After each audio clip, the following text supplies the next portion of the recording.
Good afternoon, ladies and gentlemen. Welcome here to the third annual Dark Horse IndyCar Series Indianapolis 500 presented by HyperX. Getting ready for the full 200 lapper at this 2.5-mile historic speedway, home to the Yard of Bricks. We crown a champion at the checkered flag here today, but all these drivers want to be able to win the Crown Jewel season finale. And what better way to do it and get that momentum into season 4 than to say that you have joined Craig Forsyth as an Indianapolis 500 winner. Forsyth is in the field here today. He's going to be looking to double down on the gold. Had a tremendous four-wide move last year with 2 to go. Are we in for a finish like that this season? I'm Seth Cole alongside of Matthew Rodriguez, who usually is standing beside me here in the booth, but he will be up here momentarily doing the pace car duties here today in the Indianapolis 500 for the opening laps. Matt, have you got me? I've got you here. All right, so you're getting ready to lead these 30 drivers around here to get ready to go green. Can the anticipation be felt down there on the racetrack as it is here in the stands with the fans? Yeah, I'm thinking everyone's a bit gingerly here at the moment. I think everyone's kind of worried about, hey, let's make this a. It's definitely a little bit of a panic for some of these guys. These drivers here are going to start out double wide. They will wait for the iRacing pace car to hit pit road, and we'll be seeing Matt Rod come up to the front and pace them for what will be the 3-wide salute for the fans, and then they'll be getting ready to turn them loose. 3-wide start here, and Matt, 200 laps, I think we kind of touched on this back during qualifying last Wednesday night. It's going to really, at least for the first 150 laps for these drivers, be an endurance-type race. It's going to be a little bit of a race of survival until we get to the latter quarter of this race. That's correct. It's more or less just going to be first of all, it's an endurance race first, and then it's going to be kind of a battle of attrition going later in the race.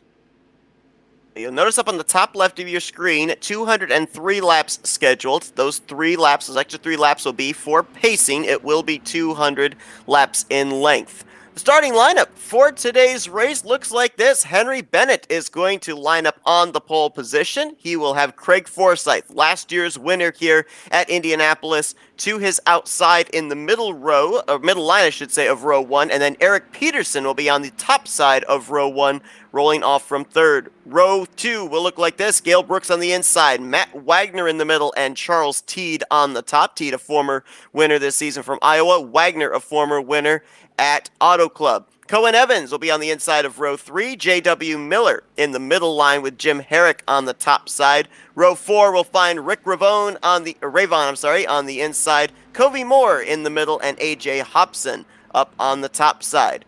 In row 5, it'll be Jim Brooks, who finished third here a year ago.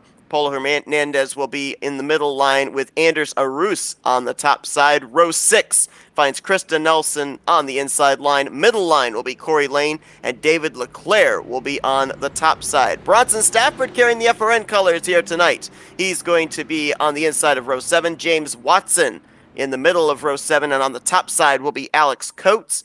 Gary Corley will be on the inside of row 8, Charles Johnson in the middle line, and Dave Patton on the top side. In row 9, we've got Eric Schaus, our Pocono winner. He'll be alongside Joe McAdory in the middle and Benjamin Combs on the top side. And in the final row, Jeff Highsong will be on the inside of row 10, Jimmy Drynan in the middle, and Jeff Duncan on the outside line. 3 names that are not in the field here tonight. Notable names are going to include our top 3 in the point standings. The driver that will be taking the championship at the conclusion of today's festivities, Robert Maleska III. Second in points, Alexander Van de Sant. And third in the standings, the outgoing champion, if you will, Nick DeGroot. All 3 of those drivers will not be in the field here today, and it was kind of funny. I talked with a couple of drivers pre-race, and those were 3 of the drivers to watch here today, and they said maybe they're going to have a shot of winning this race now that those 3 are not going to be taking the green flag. So we are going to be moments away from these drivers getting ready to go green flag racing. Last year's race ended under caution. Matt Wagner and Jeff Highsong, up in the top 5 at the time, got together over in turn 1 with 2 laps to go. and Craig Forsyth was able to come around and take the checkered flag. We'll see if somebody's going to be able to take the checkered flag away from him here today, and Matt and I touched on it back during qualifying as well. Not only an opportunity for drivers to be able to cap off the season with a trip to victory lane, but maybe set the tone as well for season 4. We saw how last year Nick DeGroot, when he won the championship, was a 5-time winner. This season, he only went to victory lane 2 times. We saw Robert Maleska III make his season debut back at Auto Club, and he went to victory lane 10 times during the course of this season. Matt, you got him lined up there 3x3 behind you. Going to be getting the 1 to green signal this next time around. Are you starting to see any antsiness behind you there with these guys, or are they kind of having a little bit of a facade that they're kind of waiting for the calm before the storm?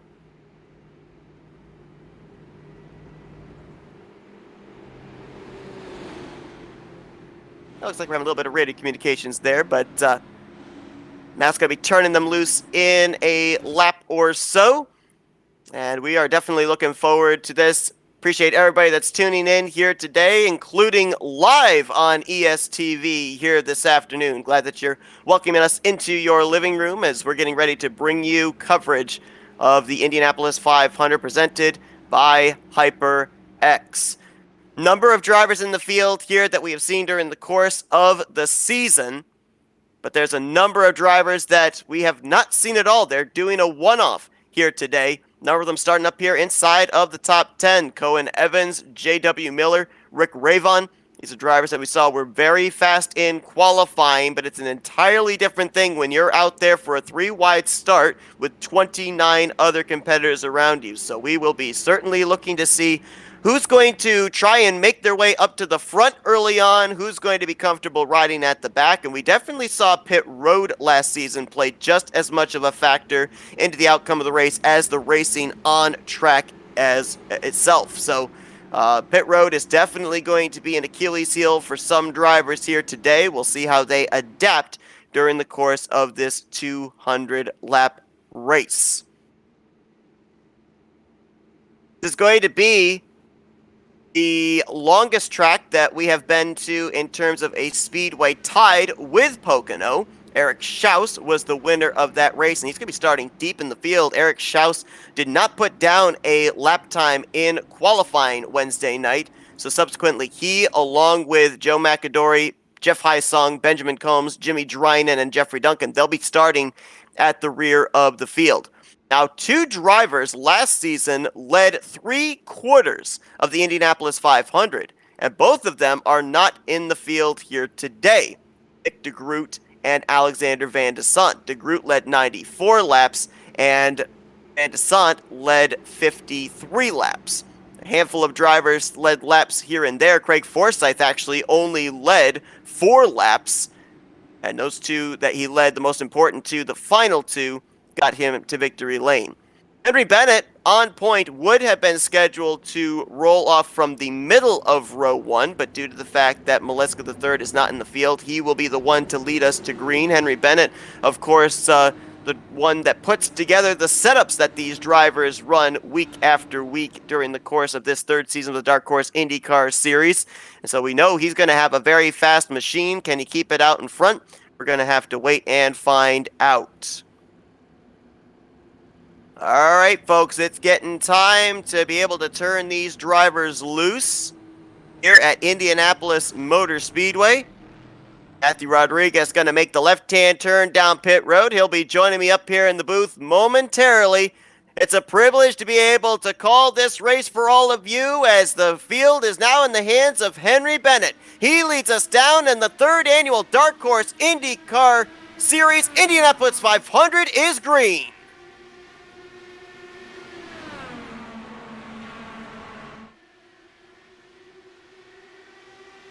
At least the top 5, 6 going to get themselves into single file formation, but they are racing double wide behind them around J.W. Miller.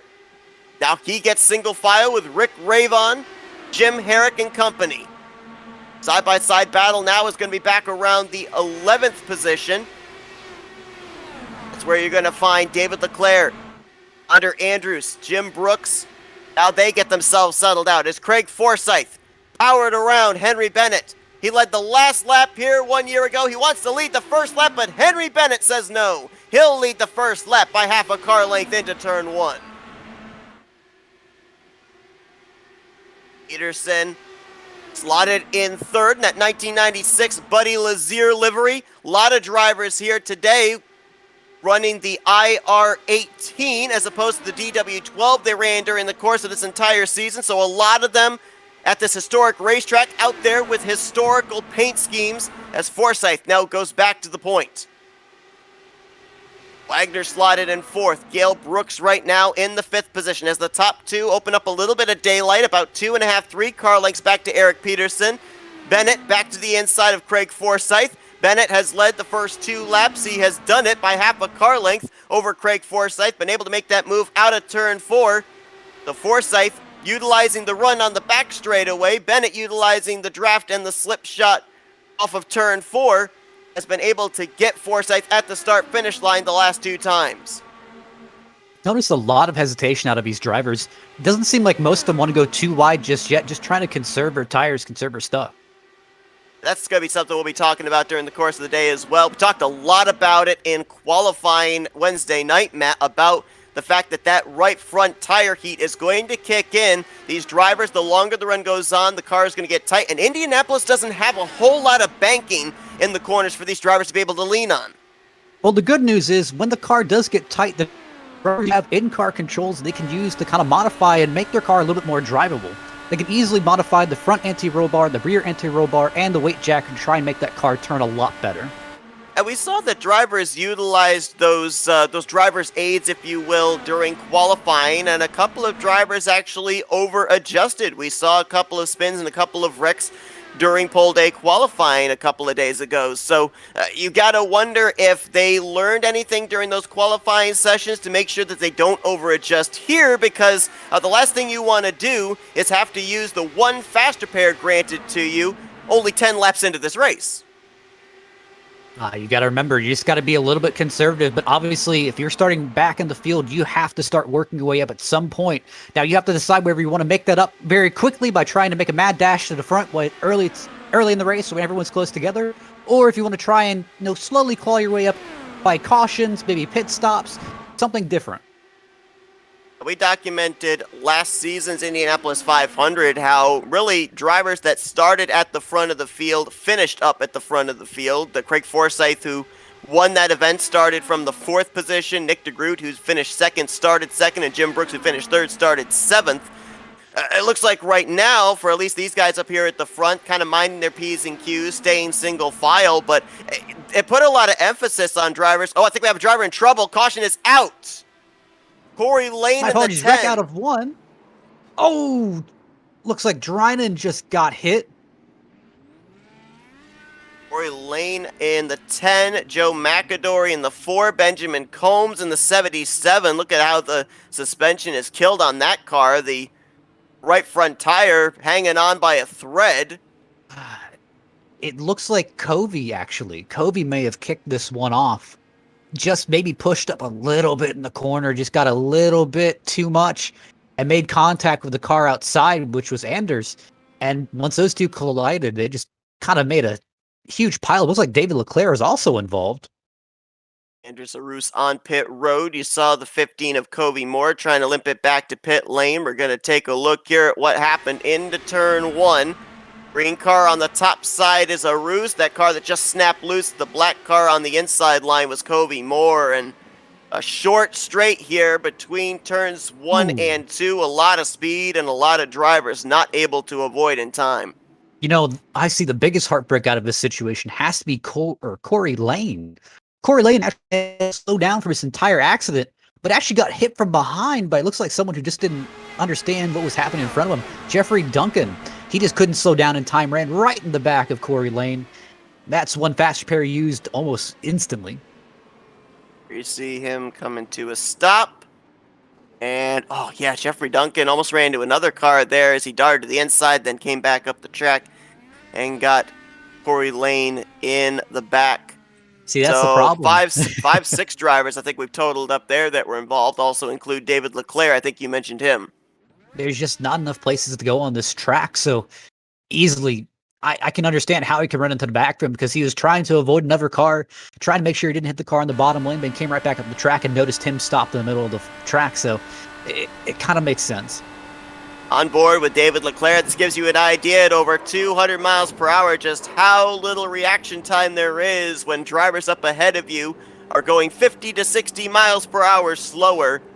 You can just see there a lot of drivers, a lot of impact to their right fronts. I saw about 2 or 3 drivers exiting out of turn 2 with their right front tire facing multiple different directions in a split second. I mean, that kind of tells you for Leclerc's luck that he's had in this past season where, I mean, listen, if it rains, it pours, and I'm going to tell you, he's gotten involved in more incidents. Not all of them his own doing, but he's just been kind of a magnet for those incidents. Well, we talked about the fact that these drivers are only given one fast repair here for this 200-lap event, and several drivers may have already had to break out that fast repair, and we're only, well, just now past 10 laps in. So, we talk about the first 150 laps being a race of survival. It's even more so for a number of drivers that were collected up in that incident.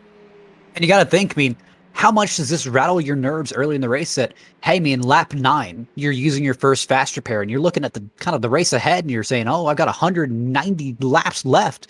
I mean, yikes. Yeah, absolutely. And especially with the fact, too, that you're going to be mired back in traffic again. And we saw right there that incident was around somewhere inside of the top 15, collected up drivers that were running back as far as 20th to 25th. So being back there in traffic is definitely going to have your cat-like reflexes maybe go to an entirely different dimension, because if trouble breaks out ahead of you and you do not get through it, if you've already utilized that fast repair, that is your Indianapolis 500 over with, just like that. I've got to ask, I mean, how much does it change your mentality not knowing that you have that fast repair to lay back on? I mean, a lot of these other guys from about the top 18 on, they can really go on attack and not have to worry if they have to use a fast repair, but from that on field on back, everyone has to be at least driving a little bit conservatively. Yeah, and it has to be conservatively, not scared, because if you drive scared, you're going to make mistakes. So these drivers have to, in a sense, kind of put out of their mind the fact that they've already used the fast repair. They've just got to go out there and maybe kind of run this race now as I'm going to just stay at the back until I absolutely have to start making forward progress. And if we end up getting into long green flag runs, which I'm sure we're going to, they can then utilize something like that when the field starts getting spread out. Maybe use pit road to gain track position. Absolutely, but just almost for a fast repair kind of casualty list, it goes like this: Corey Lane, Jeffrey Duncan, Anders, my apology, Anders Aros, I believe, David Leclerc, Covey Moore, I believe, Benjamin Combs, and Gary Corley all used fast repairs in that last incident. The rest of the field still has one in the bank. And it looks like we may already have our first retiree out of the race. We'll double check on that. It may just be a connection issue, and he may return back into the server, but right now it is showing us that J.W. Miller, one of the one-off drivers, may have already called it an early afternoon here at Indianapolis. I mean, isn't it a tale for some of the one-off drivers that, hey, some of them are doing better than others? Henry Bennett has to be one that's doing better than the others at the moment. Oh, yeah, for sure. Right now, leading this race, you've also got Rick Ravon in 6th, and Polo Hernandez right now in 8th, being followed by Cohen Evans in the 9th position. So a number of our one-off drivers, if you will, doing very well here, at least in the early stages at Indianapolis. We should be getting the 1 to green, or actually, no, we are going green this time. My apologies. I thought I saw the light still on atop the pace car. And Henry Bennett's going to get us back underway here at Indianapolis Motor Speedway. Now, Matt, we talked about in the last couple of races this season at Pocono, at Michigan, the fact that the championship was decided, 5-6 weeks ago. No way anybody was going to be able to eat into the points lead that Robert Mileska III had built up. And so it really changed the mentality of drivers heading into those final speedway races of having the aggressiveness to go out there and try and take the checkered flag. I think that would hold true here today as well. It's the last race of the season. Most of the spots in the point standings for season's end have been determined. So now it's just go out there and try and finish out the year with the biggest checkered flag of them all. Absolutely. And I mean, Craig Forsyth really has to have the biggest target on his back here at the moment, as he's looks like he's getting passed by Henry Bennett there on the inside. But Craig Forsyth, obviously, he's going to repeat. And we asked him in qualifying, I mean, how much would it mean to, go back to back, but not only go back to back, but win with this kind of a elevated competition.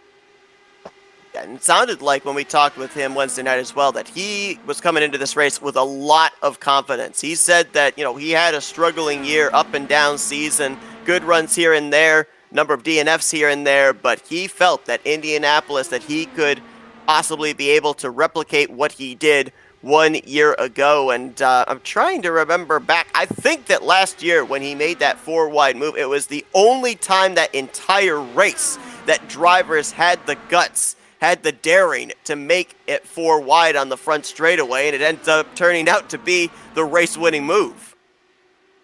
Absolutely, and just kind of looking here, I've kind of noticed who's really been on the move has to be Charles M. Johnson. He ended up starting back, and it looks like my apologies, I actually don't have the starting position here on my screen. It looks like he started 22nd, moved his way up 11 positions, currently in a trying to knock on the door of the top 10. That'd be Jim Herrick in the 57, just up ahead of him.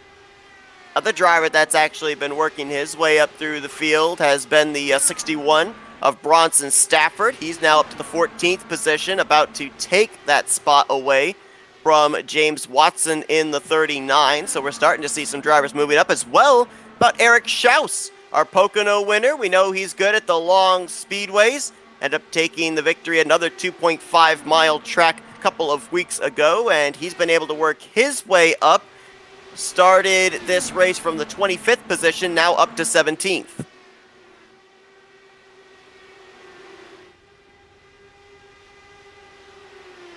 And it looks like it is official. J.W. Miller is going to be the first driver out of this race, as he will be finishing 29th. Officially here today. So a tough break there for him, as 28 drivers are out there still running, 23 of them right now on the lead lap. Joe McAdory, the last of those drivers that had extended stays on pit road to get damage repaired, had to limp back to pit road after our first and only caution up to this point, include Anders Arus, David Leclerc, Covey Moore, and Jeffrey Duncan. Corey Lane is 2 laps down in the 28th position. Look at Rick Ravond. He has now reeled in the top 2. He's going to pass the both of them before they even get into turn 1. A power move from him, 3rd to 1st in the matter of a corner. We haven't seen that much issues inside the top 10, but I've seen issues throughout the field of some of these guys not wanting to pass them.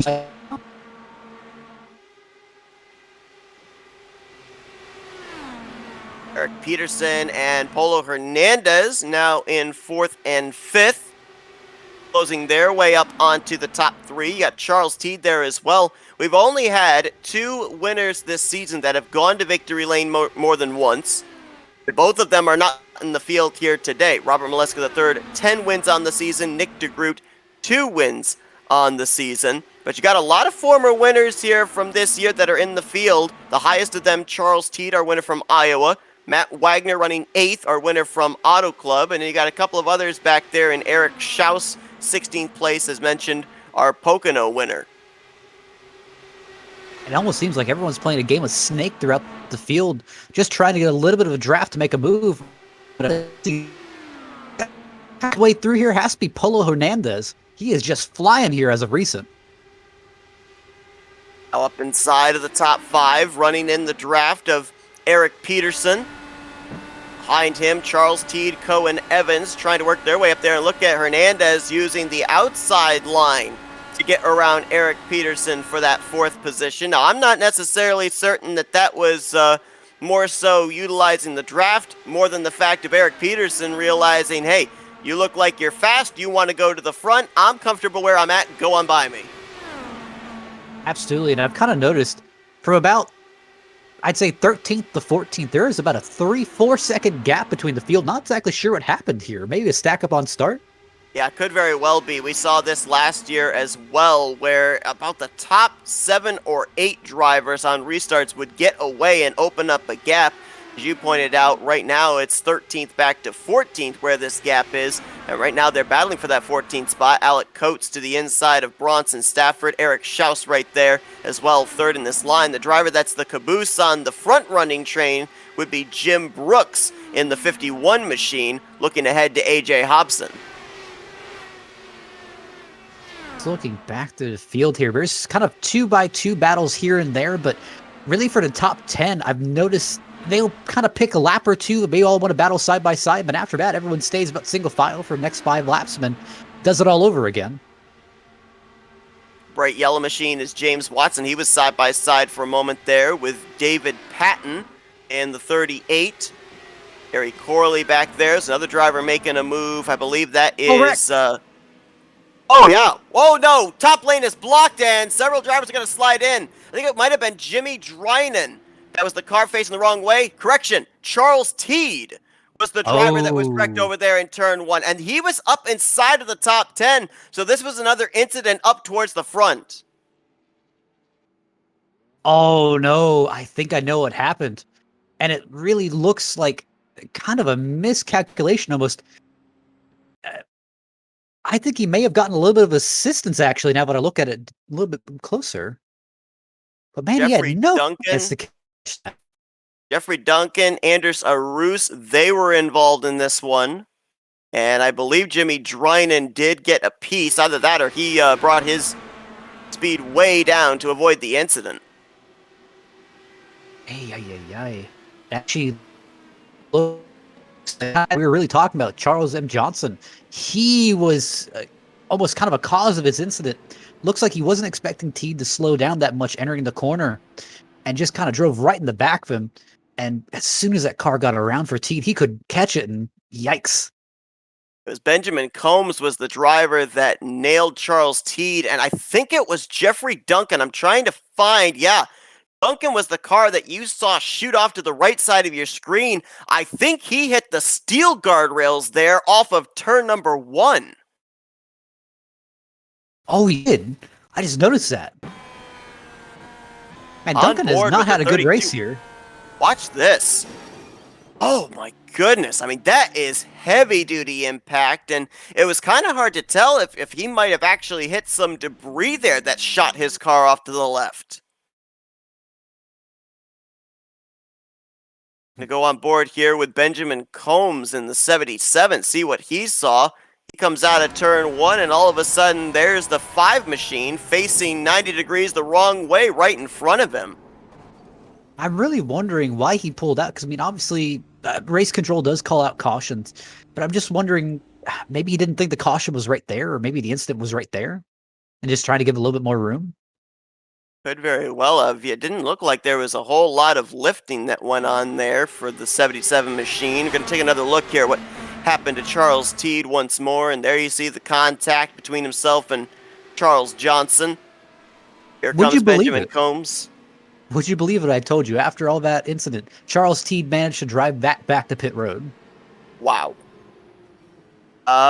I guess I have no choice to believe you because I'm seeing it on my scoring monitor as well, but no, I wouldn't believe you. Man had one tire dragging on the ground, no front clip, no rear spoiler. And several of the drivers caught up in that incident were drivers that you listed moments ago that had already utilized their fast repair there, Matt. Looks like Benjamin Combs and Jeffrey Duncan. Their days are going to come to an early end. We're not even 20 laps into this race. We just actually crossed the lap 20 threshold. I mean, that's a tough break for drivers that have high hopes coming into a race that has as much prestige as the Indianapolis 500 does, and you can't even make it into the second half of this race. It's like we mentioned during qualifying. There's so much prep work. There's so much anticipation, so much work that goes into prepping yourself for this. You know, to end at 25, I mean, that hurts. Certainly does. Well, we had most of our drivers come to pit road. 2 drivers have elected to stay out. We'll wait and see if they're going to stay out for the entirety of this pacing session or if they are going to maybe come to pit road before we go green. Those two cars would be Gary Corley, your current race leader, in the 7, and Jimmy Drynan in the 94. Now, obviously, in a qualifying session that we brought to you Wednesday night, we only had single cars out there, nobody racing each other, so we never really got to talk about tire strategy and, old tires versus new tires. Corley and Dryden are going to be out there on 15-lap older tires than the rest of the competition behind them. What do you think? That going to play a difference in speed, or do you like this call in gaining track position? Here's the thing. I'm kind of in that group of I want tires whenever I can get tires.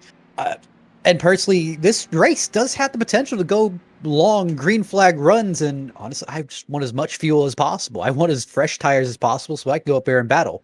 Now, I understand what they did and that, hey, track position, yes, that is key. But I don't know exactly how this is going to work out for them. One of the talking points at the speedways, especially Auto Club and Michigan, that we talked about, because we were told this by the drivers, is the less fuel load you have, the looser that race car is going to be in the back end. And obviously here, as we mentioned, not a lot of banking to lean on in these corners at Indianapolis. Gary Corley and Jimmy Dryden are more than likely going to feel that loose sensation a lot sooner than the rest of those guys back there that have the full fuel load and extra weight in the back end. Well, if they do it right, they can adjust the roll bars and the weight backer to try and make the car feel as normal as possible. But the problem is that may trim them out too much and may kind of reduce the amount of speed they have in that car. So I don't know. Well, we're getting ready to go back green flag racing here. Pace car is going to be making that left-hand turn to pit lane, working our second caution of the day. If you're just joining us, right now we have 21 drivers on the lead lap. It looks like we have a total of 25 that are still on the track running, and 3 drivers have had to call it an early afternoon here at Indianapolis. As Gary Corley gets us back underway, big jump over Jimmy Drynan, and he has a big jump over Rick Ravon. But as we know, at the speedways, the bigger the gap you have, the quicker a driver behind you that catches your slipstream is going to be able to reel you in. I'm going to tell you, Gale Brooks was sleeping on that restart. Either he was trying to jump it and just missed it completely, or he was not ready. But man, that's a gigantic gap between 12th and 13th. There you see the gap closed up. What was about 14 car lengths going into turn 1 between Corley and Drynan is now less than 5 into 3 and 4. And Rick Ravon is also there as well. He's got a lap machine, however, between himself and the 94. I believe that's Charles Teed in the 5 car. Right now, first car 1 lap down. Absolutely. He's trying to get his lap back here and just trying to keep himself in position where he can actively attack. But he's got a bigger uphill battle for the rest of this race. No doubt. Charles Teed 1 year ago, I believe, did not take part in the Indianapolis 500, so he is making his first start in the Dark Horse IndyCar Series Indy 500. I actually talked with Eric Peterson pre-race to find out who actually won the inaugural Indianapolis 500. I found out that actually Dark Horse and a number of other leagues culminated together to run an Indianapolis 500 back in 2019, and the winner of that race was Zach Johnson. So they don't necessarily consider that a Dark Horse IndyCar Series Indy 500, so we're going to basically be saying that the inaugural winner was Craig Forsyth last season, and we're going to have our second inaugural winner here today. I'm going to tell you, I don't think Craig minds that at all. Nope. I think he's going to enjoy that. And we're going to see if he's going to be willing to share the stage, so to speak, as a former Indianapolis 500 winner here in the Dark Horse IndyCar Series at the end of the day. We'll see if he can go 2 for 2. So far, he's been very consistent up here at the front. Right now, scored in the 5th position and has not dropped outside of the top 5 all day long. Battle for second. Rick Ravon to the top side of Jimmy Drynan, and just a couple car lengths behind race leader Gary Corley. You know why this is the Indy 500? This is the end of Season 3 of Dark Horse IndyCar Series, going into Season 4. So, I mean, I guess we can kind of reflect upon the season that we've got currently. One of the guys that really didn't get that much praise for his work this season. I mean, yes, he is outside the top 10 in points, currently P11, but I mean, he was hanging in there all season and still kind of a constant threat. He was also a guy that was, I considered, a sleeper at the road courses. He was up there consistently between the 5th to 7th positions every single time we went to a track that had the left and right hand corners. So, yeah, you're right. Definitely kind of one of those under the radar drivers that we maybe didn't give as much TV time too, as we really should have, and right now solidly holding down the 10th position. And the guy ahead of him, I gotta feel, is on a bit of a redemption road here today, that being the 99 of Matt Wagner. It mentioned that last season, Wagner was running up inside the top 5, very much in the conversation in the closing stages of the Indianapolis 500, got involved in a wreck with Jeff Hysong in a battle at the time for the 4th position. He ended up limping that car across the start-finish line in 12th place, but you can bet he'd love to be able to be back up in the conversation here today. And, of course, as well, have a bit of a bookend season. Won the season opener at Auto Club. What better way than to cap it off with a win in the Indy 500? I mean, the past 3 races, Wagner has been on a tear. I mean, obviously 8th at Silverstone, 2nd at Pocono, barely just missing out on the victory. He would have had Michigan in the bag, provided that the caution had come out late in the race. Absolutely. Look at here, as we're going to be going double wide. Henry Bennett going around Craig Forsyth, and now trying to see if he can also get Charles Teed. You've also got that bright yellow 01 of Polo Hernandez. He was on the top side of Cohen Evans, so we're going to be seeing this too. The more that these laps tick away, the more these drivers will find the courage to race double wide. But not a whole lot of room here at Indianapolis. Really only 2 lanes of racing available to these drivers. You go up to that 3rd lane, there's no grip. You're more than likely going to hit the wall off of either 2 or 4. So these drivers still have to kind of be a little bit cautious on the moves that they're making. I mean, what's really kind of preventing some of these guys from making these aggressive moves early in the race is, again, to really make a pass here. I mean, the bottom lane is king, but if you're on that top side and you're trying to complete the pass, you're really going to have to pinch that guy on the bottom down. And again, this is lap 32 of a 200-lap race. Right now, I don't really know if lap 35 is where you really want to be starting to pinch people down and saying, hey, I'm not going to give you any room. But also, these cars get extremely tight in the draft, and they can be fixed by moving the anti-roll bars and the weight jacker around, but that doesn't solve the inherent issue of some of these guys have their cars set up for draft and set up to be stuck. They're tucked behind someone. Set of conditions for that car.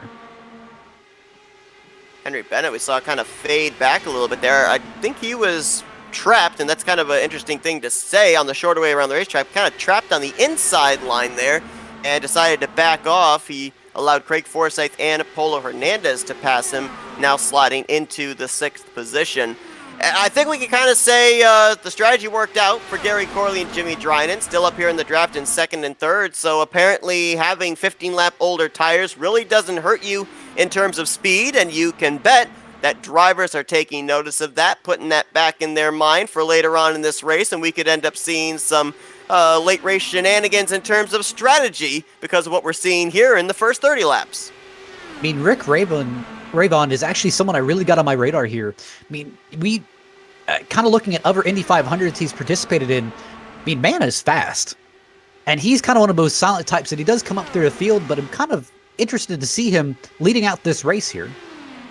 And he is proving how fast his race car is right now. Worked his way from a 3rd place restarting position, now up to the race lead. Had to pass 3 cars to do so, including the lap machine of Charles Teed, who right now still holds first car 1 lap down in 22nd. Kobe Moore is the only other car that is -1.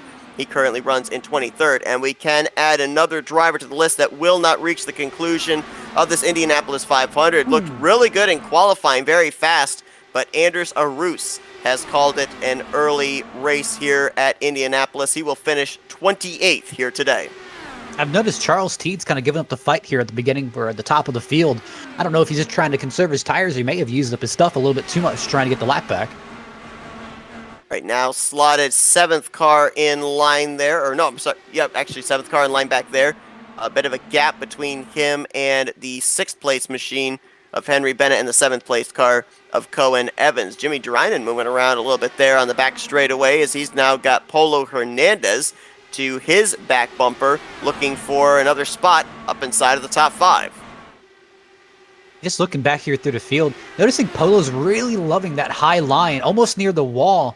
I don't know if he's getting really any aero advantage from it, but definitely he's kind of running where no one else is, and it's working for him.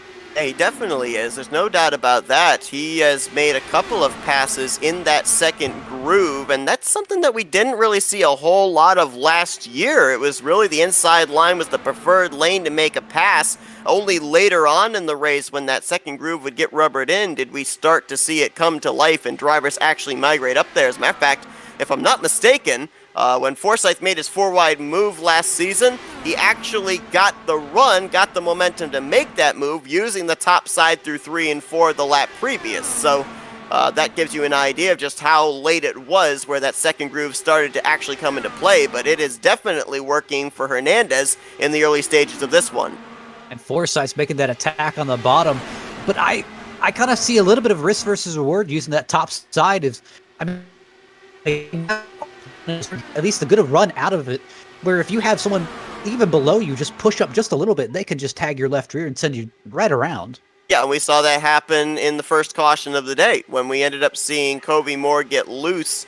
I believe it was Anders Arus was the car to his outside, and he was just an innocent victim due to a mistake of a car that was underneath him. So you're right, it definitely is a risk-reward for drivers using that second groove, but Hernandez tried to use it there out of turn 4 to get the outside of Gary Corley, couldn't quite do it at that point in time. Now you're noticing these drivers step out on each other to the inside line. That's something else we're going to have to keep an eye on as we get later on into this race, because right now these drivers are out there just making sure that they keep their stuff in one piece, but they're not going to lift when they've got a huge run down these straightaways going into the corner.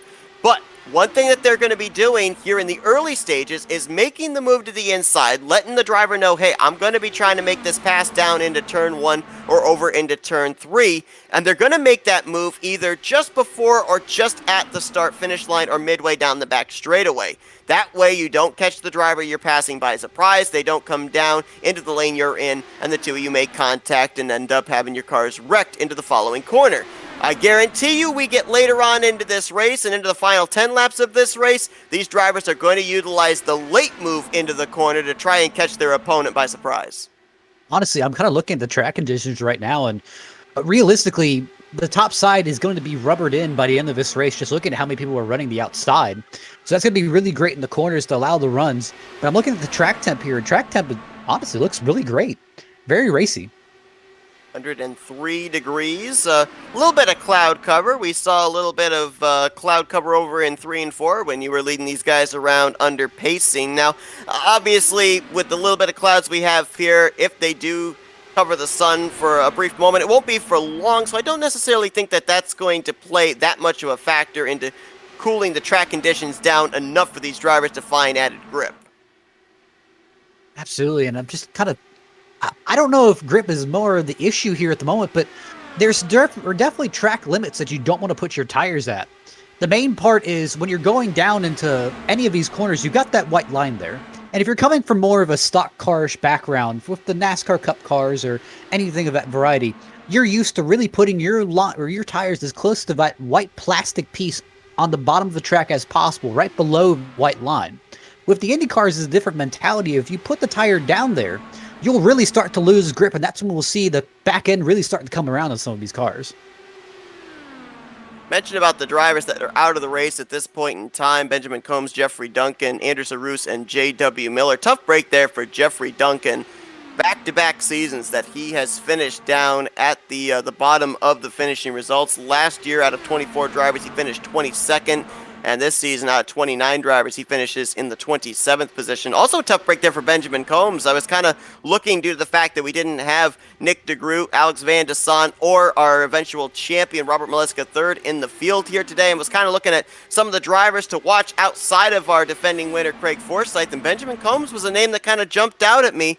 He was a top 5 finisher here 1 year ago, but will not be reaching the conclusion here today, out of the race in 26th position. Some of the other drivers that finished up there towards the front in the Indy 500 1 year ago that are still out there: Jim Brooks in the 51 finished 3rd here a year ago, and Eric Peterson, who right now is up there solidly running inside the top 10 in that 10th position. He was a 6th place finisher here last year. So, Seth, I have to ask you, do you think any of these drivers are holding anything back? I mean, they've got 6 engine modes that they could use to really conserve gas. But I'm looking at last season's lap times. At least the fastest lap, at least on track, was a 40.333 and was set by Van de Sant. And right now, the fastest lap on track here at the moment looks to be a 40.3 I believe a 40.5, 40.6. Oh, crash in the back. Actually, David Leclerc. And I don't know if it was, yeah, it was oh, definitely a crash, but it was off the racing surface apparently, so no caution comes out for that. actually looks like Jimmy Dryden came up the track a little bit, hit Leclerc's nose. Leclerc impacted the wall, and I think it may have taken out his right front tire, and then he just kind of came down the track and had to park it. I'll have you keep an eye here on the action live. We'll actually jump back here real quickly, see if we can see what happened to the 50 of David Leclerc.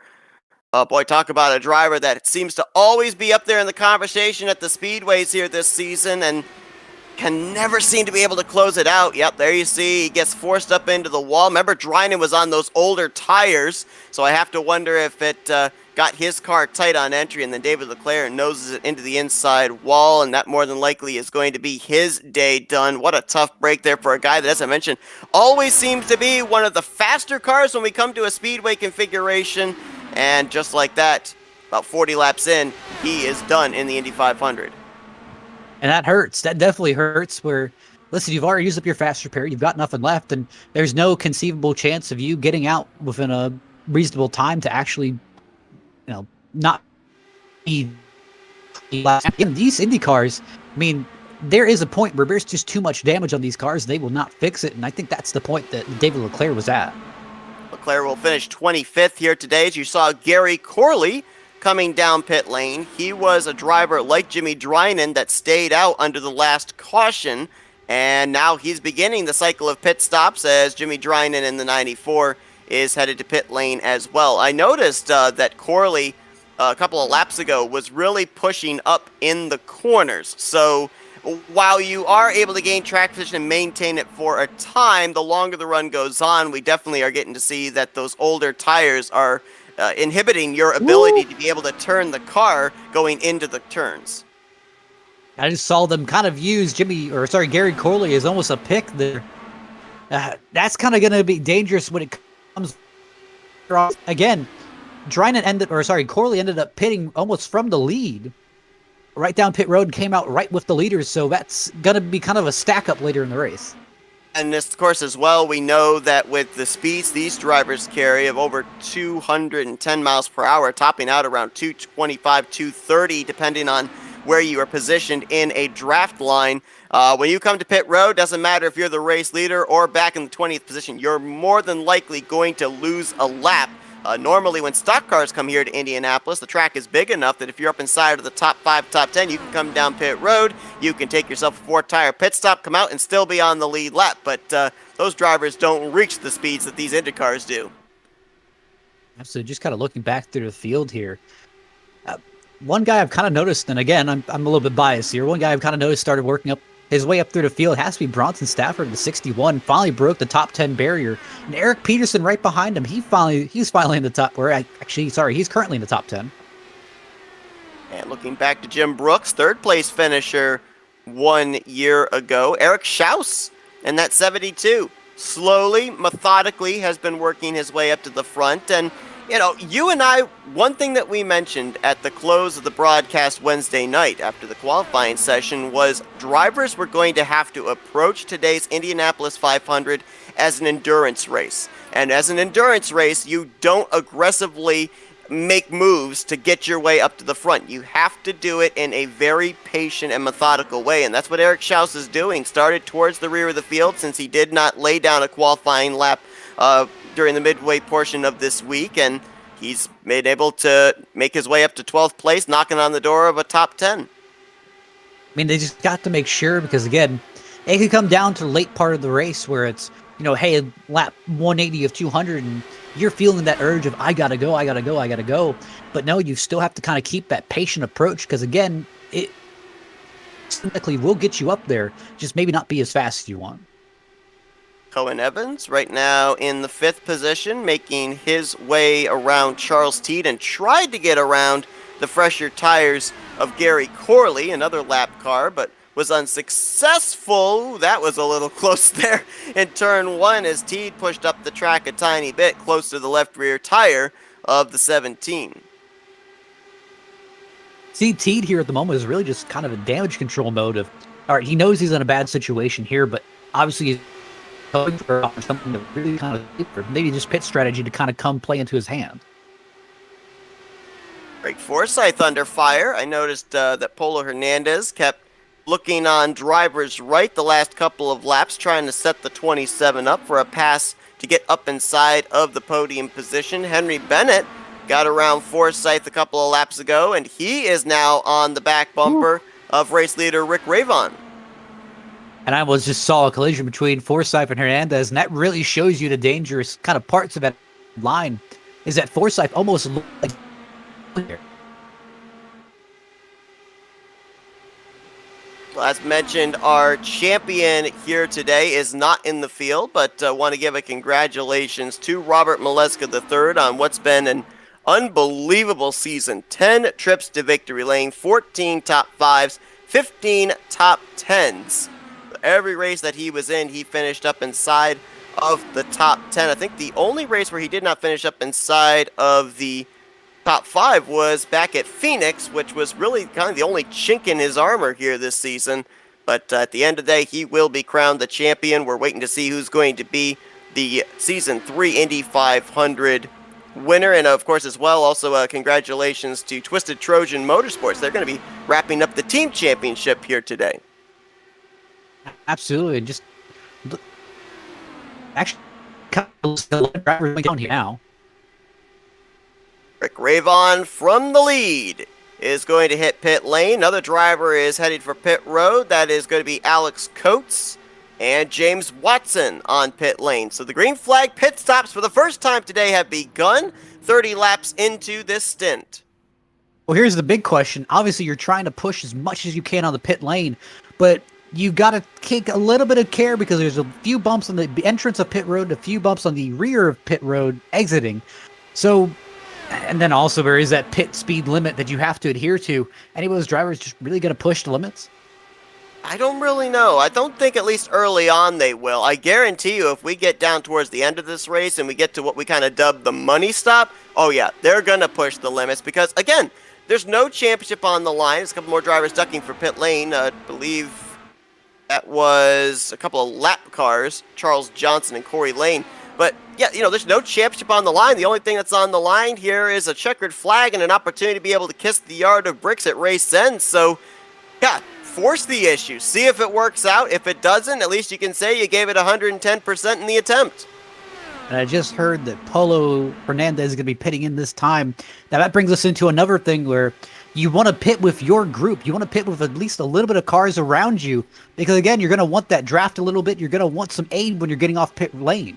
And he has no friends coming to pit road. All by his lonesome is the 0-1 of Polo Hernandez. Now, for those that don't know how super speedway or speedway racing here with these Indy cars works, you're probably wondering, well, why did the race leader come down first of all these drivers? Well, he's the one that's creating the draft for everybody else behind him. He's out there in the clean air creating the slipstream, thusly he is using more fuel, so his fuel window would be a little bit shorter than everybody else behind him.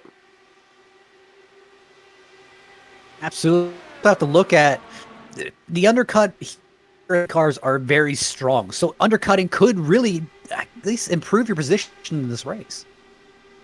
Got a number of drivers coming down this time, including Henry Bennett, Jim Herrick, Bronson Stafford, Eric Peterson, and Jeff Hysong. That's going to turn the race lead over to the defending winner of this event, Craig Forsythe. He'll look back and see a lap machine between himself and Cohen Evans. Matt Wagner also has stayed out. I believe right now we've got 8 drivers that are yet to make their pit stop that are on the lead lap, and you may see, if not all of them, at least a good chunk of them this time around. I believe the top 3 might be coming in this time. There's Forsythe, there's Evans, and here Wagner's comes... staying out. Yep, that's A.J. Hobson coming down pit lane.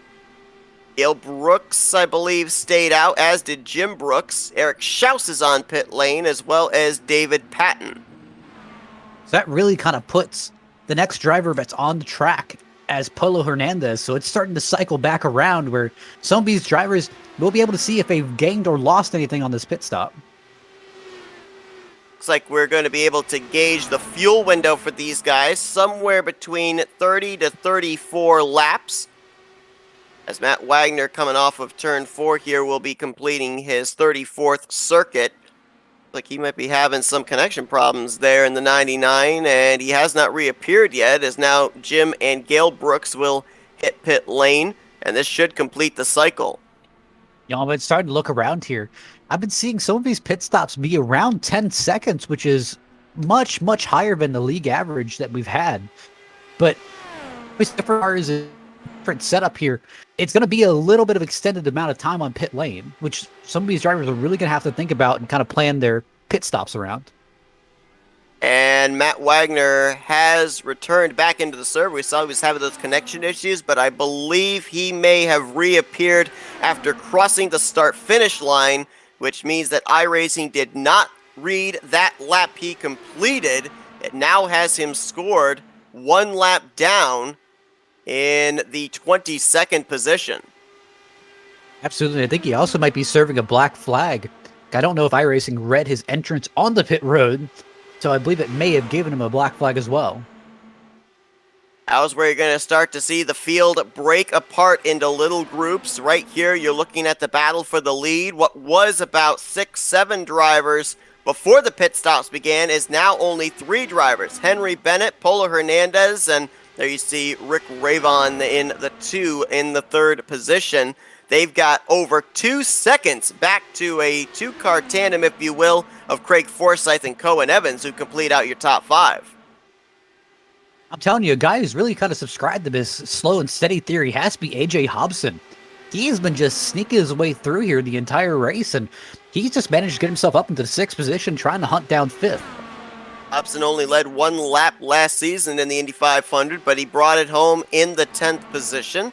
And to your point, just being very quiet up here inside the top 10 again today. Talked about the fact that drivers were going to be able to use pit road and green flag pit stops as an opportunity to gain chunks of track position. Well, Eric Schaus, he was 12th when the green flag pit stops began. He's now up battling for the 6th position with Hobson. So that's a driver that utilized pit road as a net gain opportunity.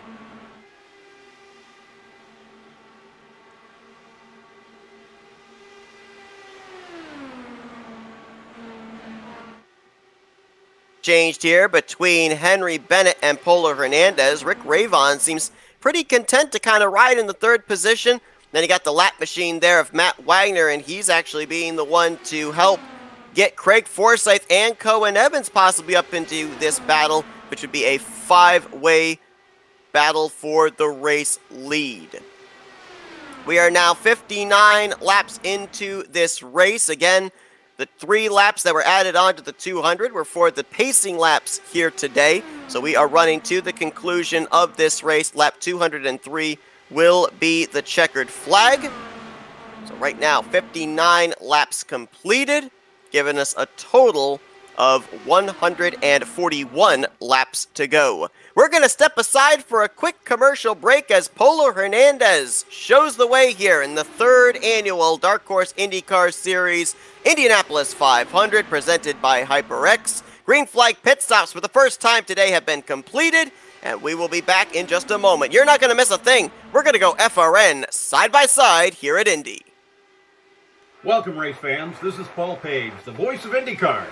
And today we're excited to present another IndyCar event brought to you by the Dark Horse IndyCar Series. From the Unzers to Mears, Foyt, and Andretti, now it's Corley, Peterson, Davies, Gardner, and Teague. You can expect high speeds, incredible wheel-to-wheel action, and intense drama that you could only get in an IndyCar. So sit back and enjoy your favorite drivers from all over the world take the track. Dark Horse IndyCar drivers, start your engines.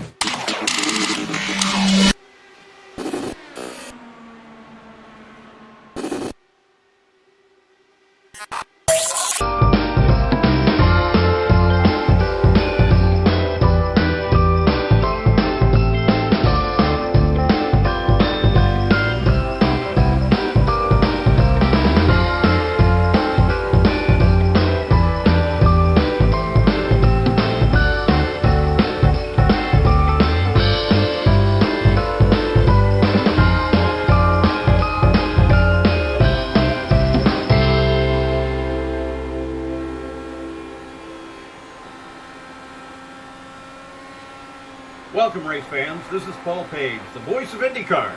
And today we're excited to present another IndyCar event brought to you by the Dark Horse IndyCar Series. From the Unzers to Mears, Foyt, and Andretti, now it's Corley, Peterson, Davies, Gardner, and Team. You can expect high speeds, incredible wheel-to-wheel action, and intense drama that you can only get in an IndyCar. So sit back and enjoy your favorite drivers from all over the world take the track. Dark Horse IndyCar drivers, start your engine.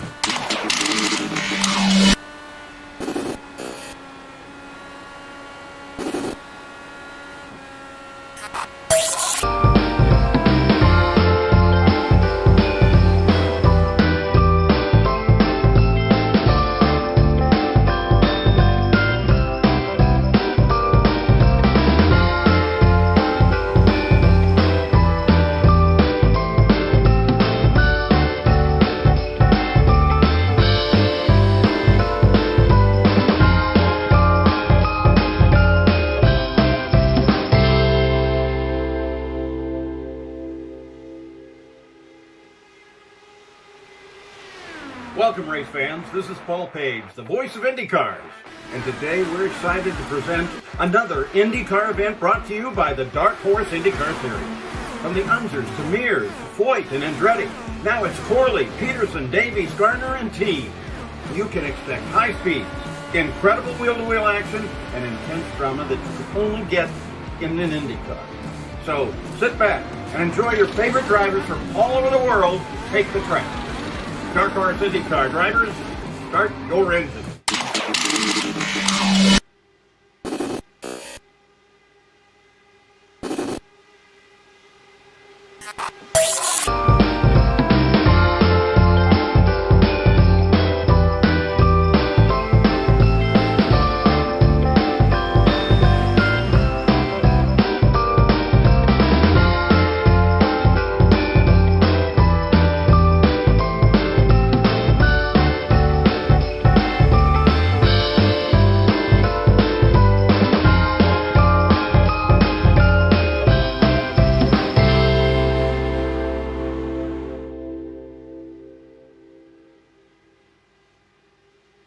Welcome, race fans. This is Paul Page, the voice of IndyCars.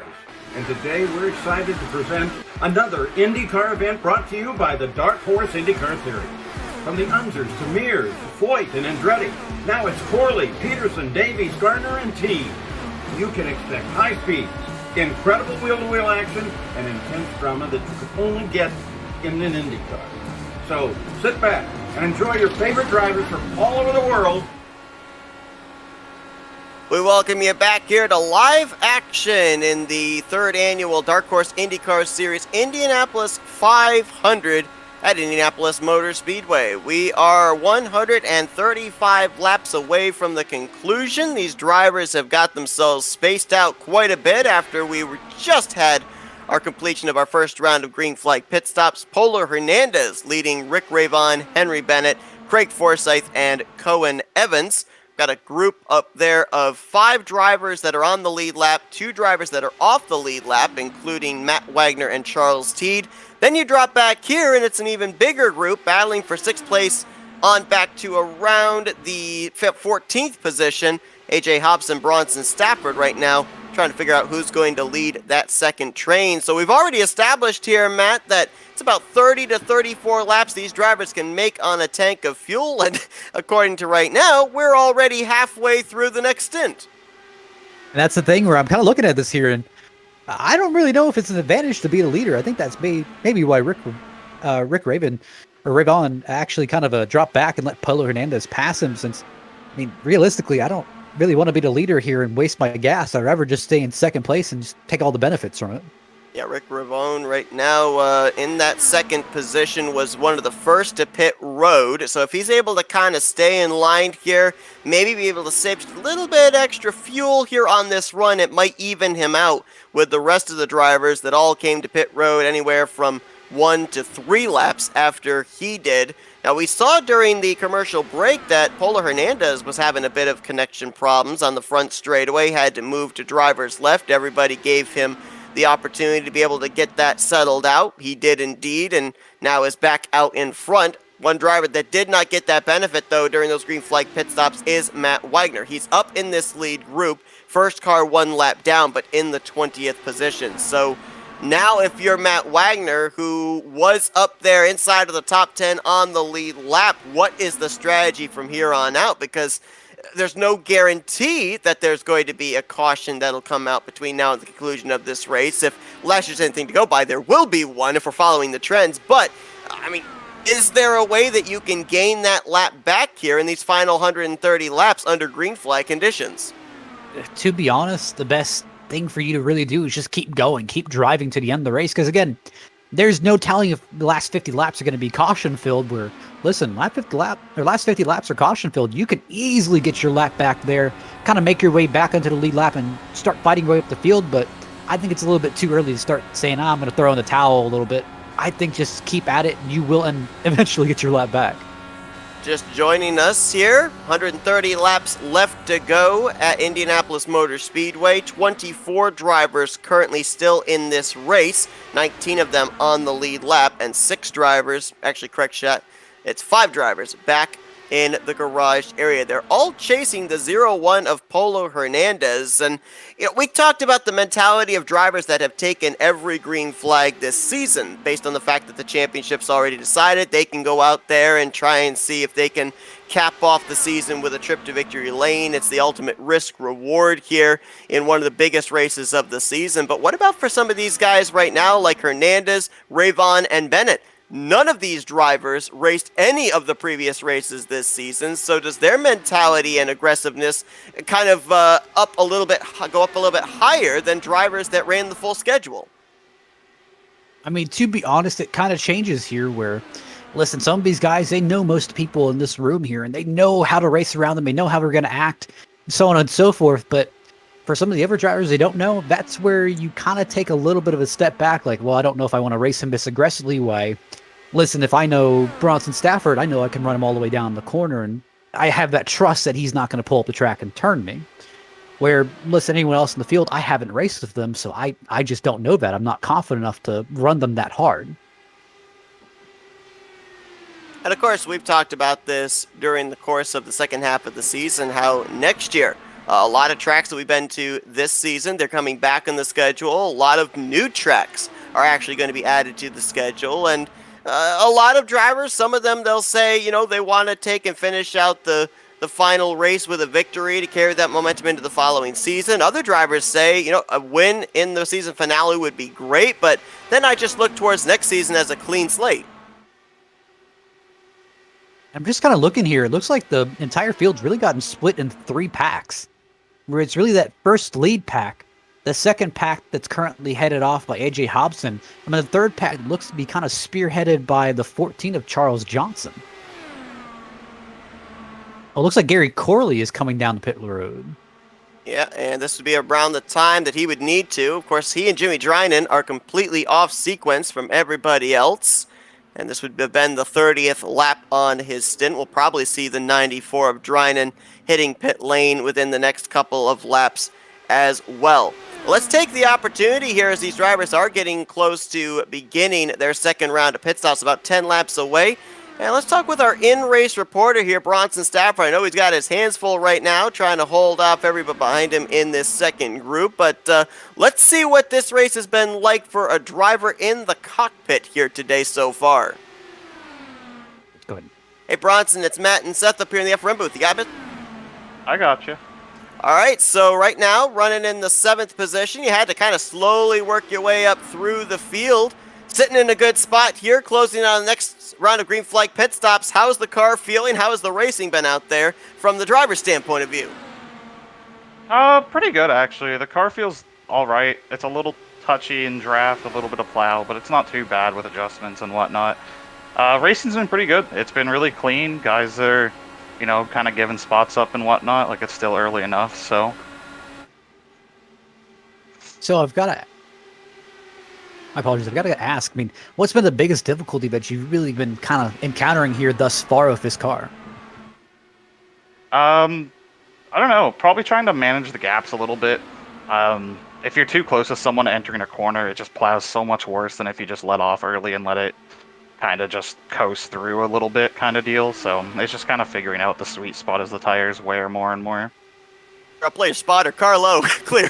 Anyway, we know that you guys are closing in on another round of green flag pit stops. Took us 2 early cautions, though, to get into this long green flag run. A lot of torn up machines, a lot of drivers out there that have already utilized their fast repair. Now, if we follow the trend of last year, we had early cautions, long green flag run, and then some late race yellows. Are you planning for that, or at this point in time, are you basically strategizing for a long green flag run all the way to the checkered flag? I've already worked out pretty much going to the end on the stops and coming like through, like putting as far as I can and then running the race to the end. So if there's yellows, obviously it'll put a wrench in things, but as of right now, it's just kind of plan as we go, which is about every 30 to 35 laps, it seems, so. All right, Bronson, well, we'll let you get back at it. Thanks for talking to us. Best of luck here for the continuation of this race. All right, thanks, guys. One thing I can take away from that, he sounded so calm. He's got drivers around him that are slingshotting around him. He's running at over 200 miles per hour. You have to have the reflexes of a cat, and he sounds like he's out there for a Sunday drive. I mean, here's the thing. It's kind of, you've got to take yourself out of the moment a little bit. And, here's the thing. If you're thinking about 225 miles an hour, you may not be the happiest person in the world. You're probably going to be a little bit agitated, a little bit kind of short of breath and really focused. I mean, kind of taking yourself out of it, taking that step back, taking deep breaths and staying calm. I mean, that'll let you kind of look at your moves in front of you and say, all right, well, that's not going to work. This probably isn't going to work. How about I just kind of stay in line, stay patient?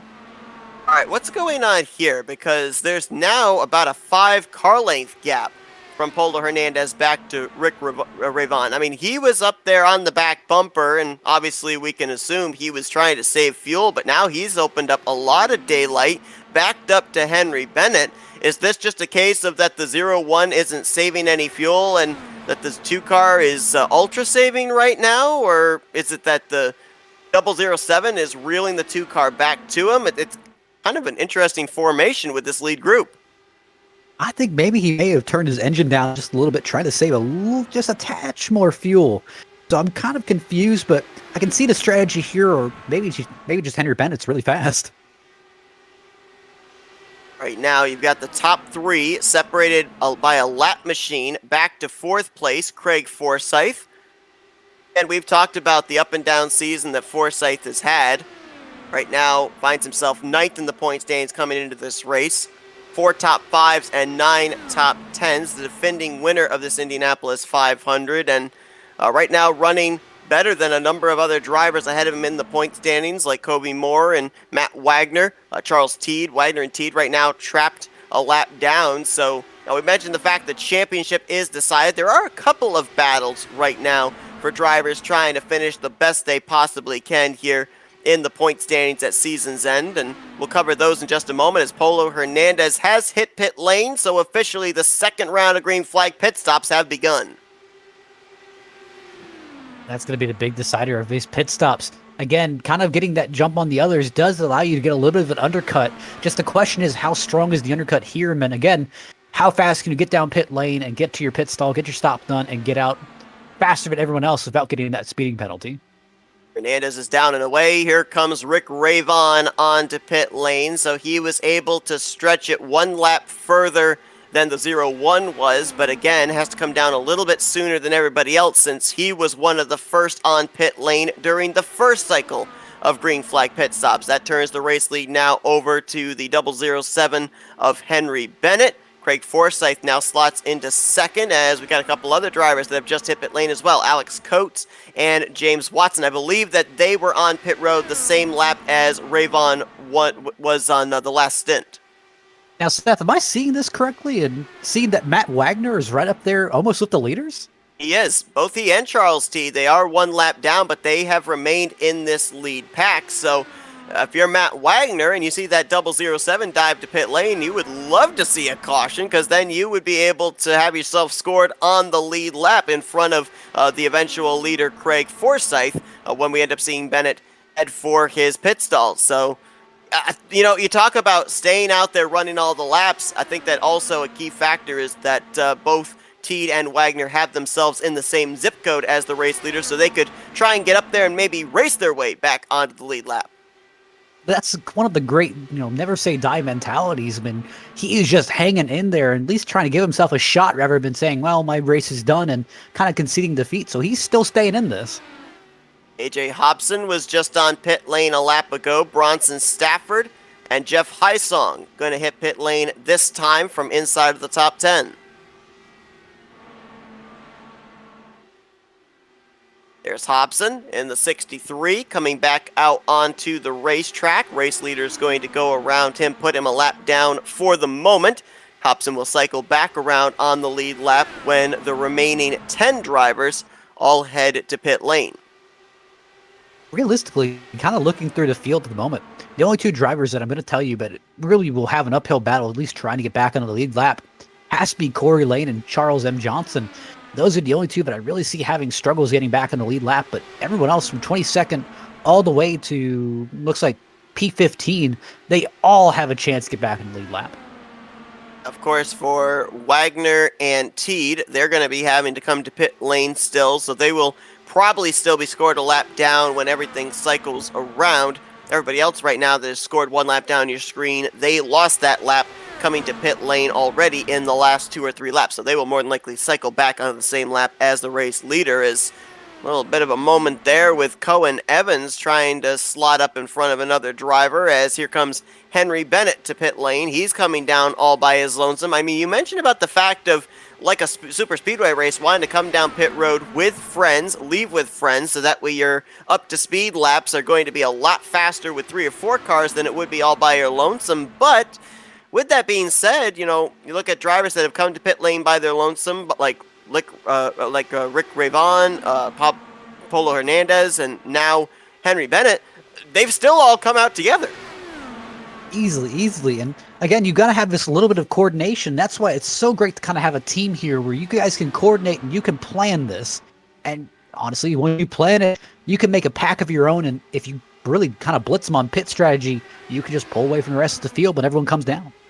David Patton was on pit lane this lap. Jim Herrick in the 57 ducking onto pit road here at the completion of lap 89. Now, I'm kind of working the calculators in my head here, Matt, and this is very interesting because if these drivers can make it a total of about 34 laps max on a fuel run, right now, with 114 laps to go, I've got these guys anywhere from 9 to 11 laps short of making it if they make pit stops for the next 2 times under green flag conditions. So pit strategy could be very interesting because I don't think you can save 11 laps in an IndyCar. Absolutely. So we got Forsyth, Evans, and Teed on pit road this time. Looks like Schaus and Moore will be following them in. Going to turn the race lead over to Gale Brooks. Jim Brooks staying out as well. These two stayed out the longest under the first round of green flag pit stops also.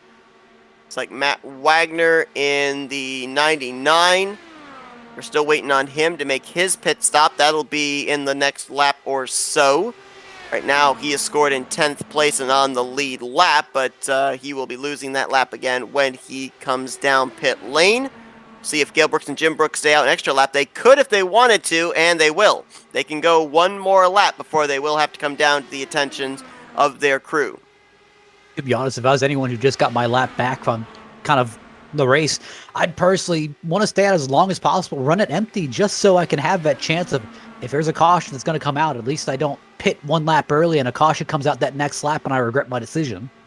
Absolutely. Talked about the fact that there are drivers that are battling for positions, close proximity battles for position to finish out the year. The highest right now would end up being for second place. 8 points separated Van de Sant and Nick de Groot, but neither one are in the field, so looks like Maleska III would have the championship, Van de Sant second, and Nick de Groot in third. So of the drivers that are out there on the track right now, it'd be Charles Teed and Matt Wagner, the two guys that are one lap down. They came into this race in a battle for 5th place, separated by 2 points. 8th place points battle is underway with Gale Brooks, 5 points in hand over Craig Forsyth. And then you've also got Jim Herrick trying to point his way into the top 10 for season's end. He came in 5 points behind Victor Santos, who is not in the field here tonight. Really just kind of looking through the field here. There's some different strategies I noticed going on, and I'm really kind of wondering if I'll aid them later in the race of just kind of making their number, or are they going to barely make it, or are we going to have excess fuel? Here comes Gale Brooks onto pit road.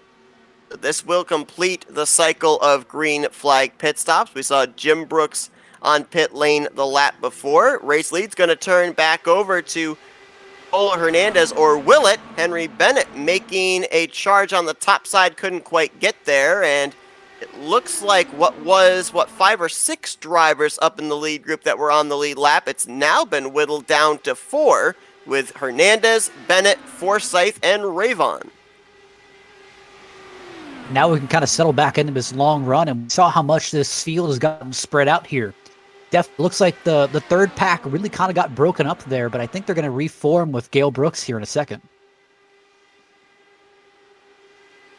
That's Cohen Evans just back there in the draft of Charles Teed, so maybe 5 drivers up here in this lead group when all is said and done.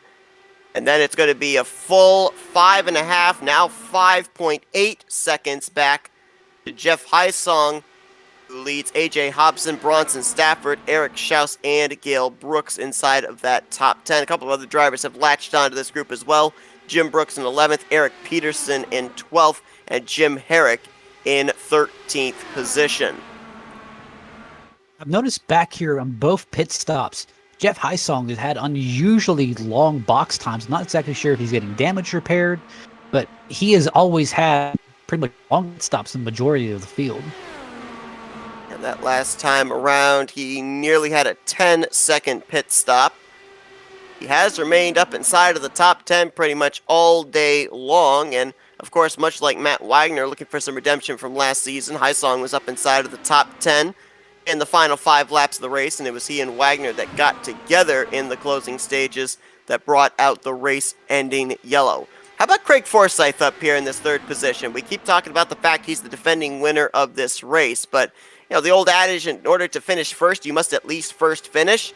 That car has not fallen outside of the top 5 all day long, although he hasn't really been out in front leading this race. And this kind of almost looks like the identical playbook that he had last season, where he wouldn't go out and dominate out in clean air. He only led 7 laps in last year's race. So, if there's a driver that comes into this race with past history of knowing exactly what to do, being in the right place at the right time, it would be this 27 car, and he seems to be doing exactly what he needs to do here again today. Well, you got to think Forsyth is kind of licking his lips here.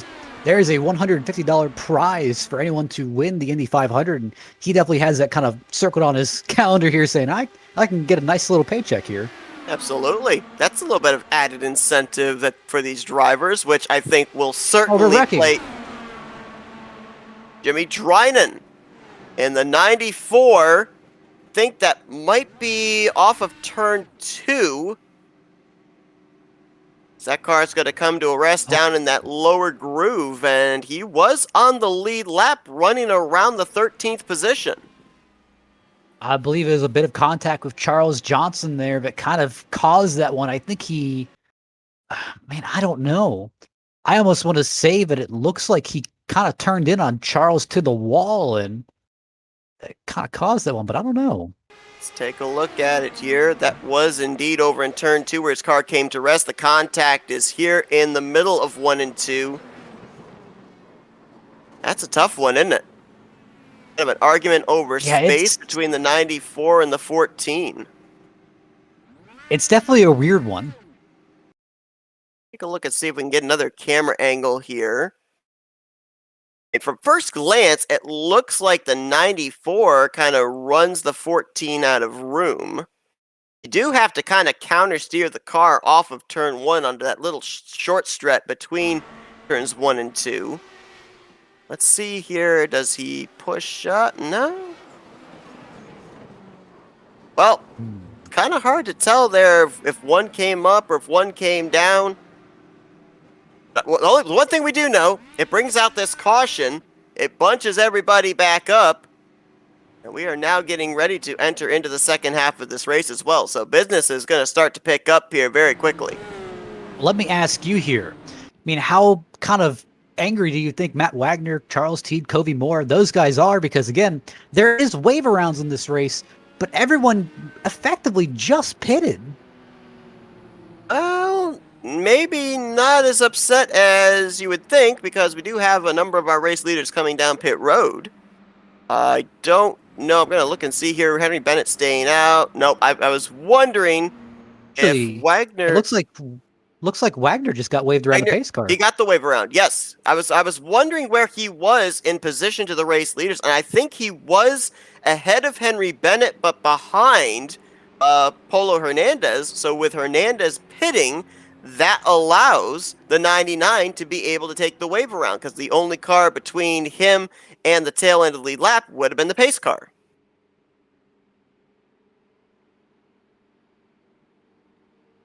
And now I'm going to have to start doing the calculations all over again, because I don't know how many laps into that run we were. I don't know if we were that 9 to 11 laps into that run that these drivers would have needed to be able to make it the rest of the way on 2 more pit stops.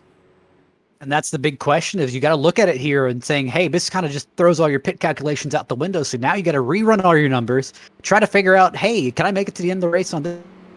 Well, what do I need to do? How many laps do I need to save? But can I throw it in mode 6, hope for the best? Looks like 7 drivers did not come to pit lane.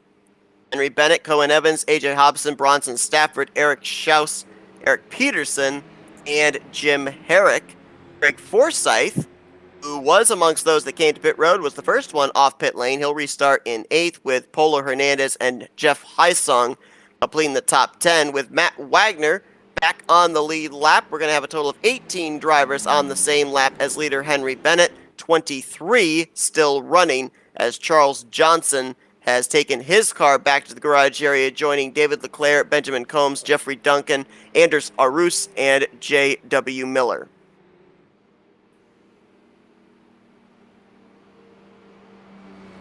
Lights out atop the pace car, as Henry Bennett will be getting ready to get us back under the green flag. We already saw earlier on in this race drivers stay out under a caution period with 15-lap-old tires and still be able to maintain their track position, although they did seem to deal with a tighter condition into the corners a lot sooner than the fresher tires around them.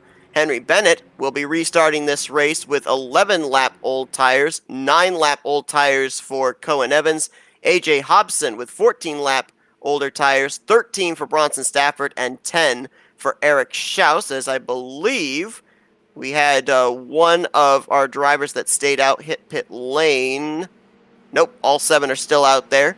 Back to Jim Herrick. So this will make this a very interesting restart, just based on the fact that if we have right now drivers like Evans that are out there on 9-lap older tires and drivers like Hobson that are out there on 14-lap older tires, I think that means that those 9 to 11 laps these drivers were lacking, that everybody that came to pit road is looking at this race going green to the finish. And that's the big question here, where can you make it to the finish on this? Absolutely not. You're too far away. But can you put yourself in a good situation where maybe just taking one stop here to the end of the race could be a viable option? We'll have to wait and see. Of course, if we follow the trends of last season, we had a long green flag run in the middle of that Indianapolis 500, and then a caution came out, and we saw many more yellow flags up towards the conclusion of the race. Will we see the same thing here this season? Bennett gets us back under the green flag. We mentioned Charles Johnson out of the race. The other driver involved in that incident, Jimmy Drynan, is back on track, but 2 laps down in the 22nd position. And really just kind of a generally good start. Everybody pretty spaced out. Won't take them long to be able to bunch back up. And a car making the move to the inside is Charles Teed in the 5. He's now going to, at least for the time being, have himself scored on the lead lap. And he'd love to see a caution flag come out sooner rather than later. You got to wonder if maybe that's a little bit of strategy worked out there between himself and the 007, because Teed, he gets the track position, gets back on the lead lap in terms of scoring. Bennett, he's got someone to ride behind to be able to save some fuel and draft. We got to cross your fingers. I know Teed's kind of jumping up and down like, hey, someone want to put it in the wall for me? Someone want to spin out? Because, again, this is really his chance to get right back on the lead lap and get himself right back there fighting. But I can imagine a lot of those guys behind him, here's the thing, Teed was fast. I wouldn't want to see him back in the lead lap if I was a competitor. Absolutely. AJ Hobson going to duck to the inside of Cohen Evans. He'll slide up into second place now. Evans looks back and sees Bronson Stafford and Eric Schaus in 4th and 5th position. Of the drivers that came to pit lane, Craig Forsyth, the highest running, in 8th place, still riding in the 8th position. You'll have to wait and see just how long those drivers are going to wait to take advantage of the fresh Firestones underneath them. Well, you can't use it all up too early because, again, you can make it about 30, 40, 50 laps on this stint if you really schedule it out right. So you can get yourself into a really good situation, but you don't want to burn up your tires all in the first 10 laps.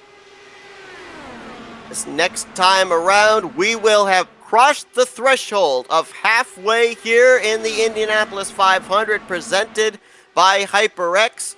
AJ Hobson looks like he's going to be the one to come around and lead that halfway marker, as Henry Bennett will cross in 2nd, Cohen Evans in 3rd, Bronson Stafford and Eric Schaus will be your top 5. Looks like we may be starting to settle into another long green flag run here, as no side-by-side battles really all the way back to the top 10, even the top 15. Right now, we've got a total of 19 drivers on the lead lap, including Charles Teed, who is not leading this race, but he is the car out in front. And again, Teed's kind of have to be a little bit bittersweet about this because, again, lap down, not too great. But at least he's in a well enough situation where he can make a grand charge if a caution comes out and things fall right for him. Now, according to the calculations, of course, pace laps included, Charles Teed's going to need that caution flag to come out somewhere in the next 16 to 18 laps, because that's when he would have to come to pit road. He stayed out under this caution, so he has about 14 laps on his tires, and he will be having to come to pit road sooner than a number of the drivers back in the latter half of the top 10. The guys that are around him, though, like AJ Hobson, Henry Bennett, Cohen Evans, they'll be having to come to pit road around the same time that Teed will. Absolutely, and I'm kind of looking here. And Matt Wagner, at least ever since he got his lap back, he has not really been tearing through the field a little bit. But surely kind of guys to work his way up, but I wouldn't expect anything instantly.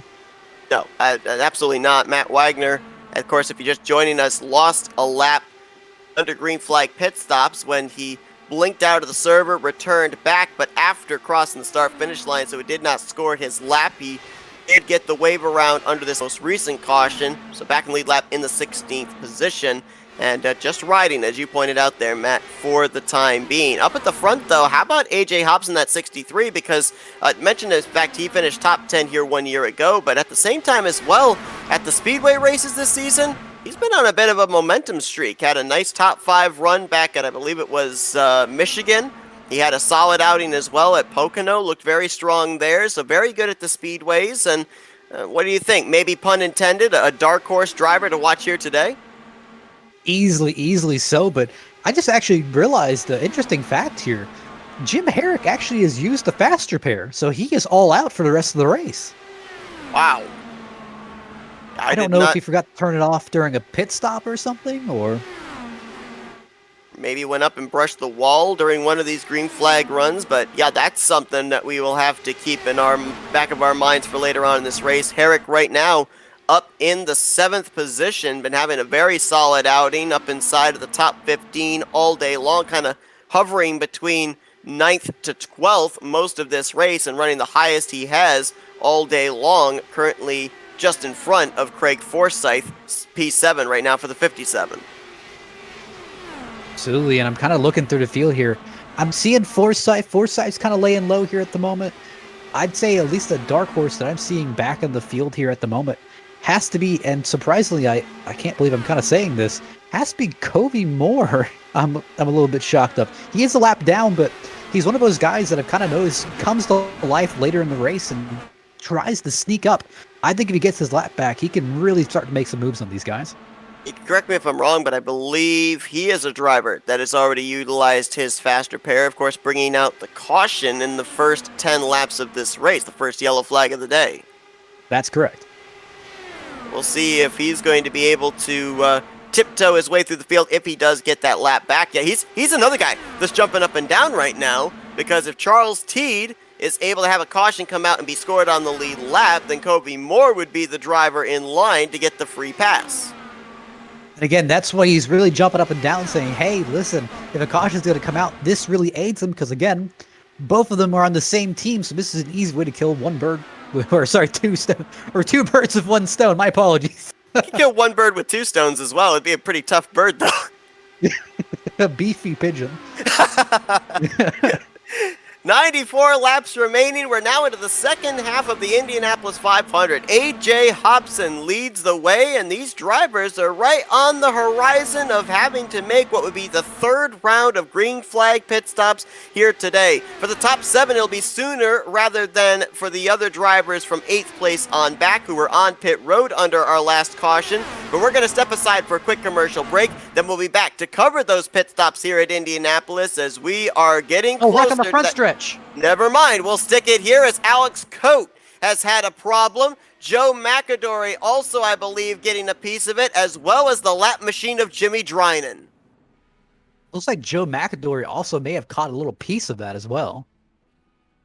Yellow flag gonna fly for the 4th time today. Also, Gary Corley in the 7, who was way off pit sequence with most of the field most of the day.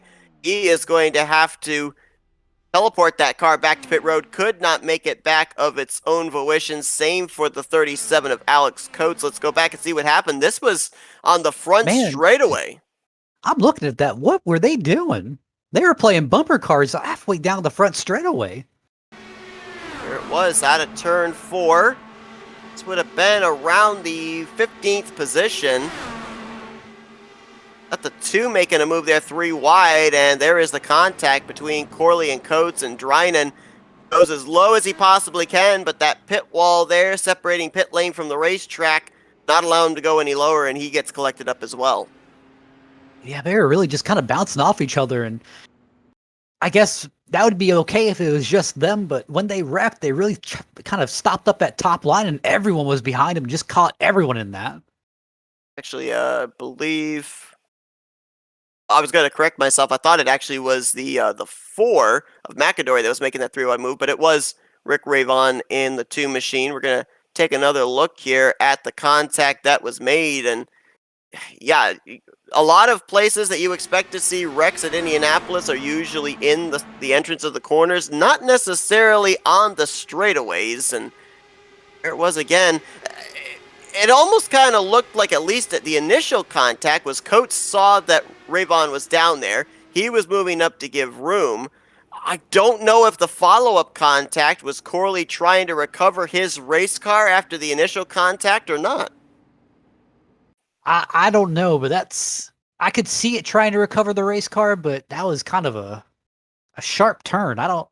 Maybe it just may have been a little bit of overreaction, thought the car was going to maybe slide out a little bit more than it did, tried to jerk it back, and unfortunately, these things really turn and they really hook. I just noticed Kobe Moore just got waved by the pace car. Kobe Moore, yeah, that caution's going to get him the lucky dog and put Charles Teed back in the lead lap as well. And as we saw right there on board with Gary Corley, he had that car counter steering, and it might have been a case of that the car got so upset initial contact due to the in-car adjustments these drivers are able to make during the race. Absolutely, and again, if you start modifying the front part of the car, you have to start modifying the back bar, and you have to modify the weight jacker. So one little adjustment, it will set off a chain reaction throughout the car where you have to adjust to compensate it. So we are now at 90 laps to go. We're going to get the green flag with less than 90 laps remaining, which means that now all of these drivers can make it to the checkered flag on just 2 more pit stops. The question is, when do they make those pit stops here? Because we've seen drivers stretch the fuel as far as possible. We've seen drivers kind of jump the cushion and try and short pit. So interesting here down this home stretch, if we do it under green flag conditions, when these drivers have it mapped out, of making those particular 2 trips to pit lane. Let's see if we can get a little bit of an idea of strategy that could be formulating. Let's talk with our in-race reporter, Bronson Stafford, once again. Hey, Bronson, it's up here in the FRM booth. You got us again? Yeah. All right, so this caution, actually these last 2 cautions, kind of making things interesting. That we were looking like you guys are going to be about 10 laps short on fuel after the last 2 pit stops, but now it's kind of puts you in the fuel window to make it the rest of the way with 2 more trips to pit lane. So are you expecting that this is go time for drivers, or did we still kind of settle into a bit of a run here until we get to that final pit stop? It's hard to say. I know up front it's been kind of crazy, but I don't know. I really do think if you're smart, you wait till after the last pit stop, just, everything sort out and go from there. But you never know. There's so much that can be gained or lost here with quick cautions, and who knows, we might even just stay cautions to the end. You never know. So track position is really important. The car definitely drives better the closer up front you get, though. So I expect some people to be trying to push pretty hard. Well, I guess, Bronson, you did answer part of my question there, which is, do you really expect there to be many more cautions here, or maybe just 1 or 2? I don't know. Honestly, I really don't know. It's been such a, it's been such a clean race. We had the quick 2 incidents to start, and then we've had back-to-back quick instances here, and so it's hard to say. I think that one was just like a 3 wide that people probably shouldn't have been doing halfway in, but besides that, it's really tough to say. You're going to be restarting in the 5th position here, Bronson, and we've seen on the last couple of restarts, especially restart number 2 and restart number 4, where the front group will kind of break away, and then there's a second group. So what do you have to do as a driver here to make sure that you hit the exact acceleration point of the race leader to be able to stay up here with this lead group?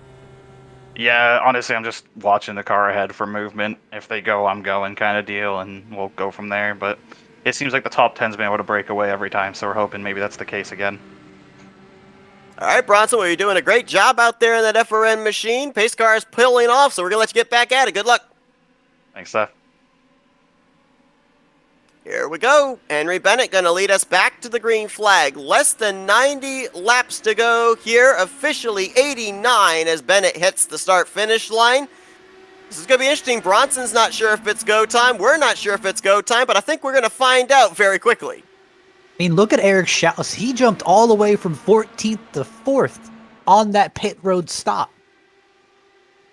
He has undoubtedly been the pit road king, if we can crown him that here today. He has gained, I think by my calculations, 13 spots on pit road during the course of the pit stops he's made here today, whether they be under green or under caution. I'm going to tell you, Matt Wagner had a little bit of internet connection issues on that last stop. He's still on the lead lap, but does that kind of weigh in your mind a little bit, make you a little bit worried? Oh yeah, absolutely. I mean, he already found himself trapped a lap down at the midway portion of the first half of this race, and certainly does not want to have that happen again. He did not have these connection problems last season and was up there in the conversation, as we've well documented, for the race win before getting involved in that last wreck. So the last thing he wants to do here today is to have internet connection issues be the reason that he's not in the conversation once again for this checkered flag. Absolutely, and that's just kind of the redemption tour kind of ends with that, where, listen, it's not much of a redemption tour if you don't have a shot at it. That's interesting. I'm looking right now at our top 5. Only one of them took part in the Indy 500 last season. That was A.J. Hobson. Bennett, Schaus, Evans, and Stafford all making their first Indy 500 starts. And so right now, if you're Craig Forsyth back there in 6th, you're looking and saying, who are these people? I mean, I really like A.J. Hobson here because he only led 1 lap last season, but man, he has just been kind of sneaking around here all day.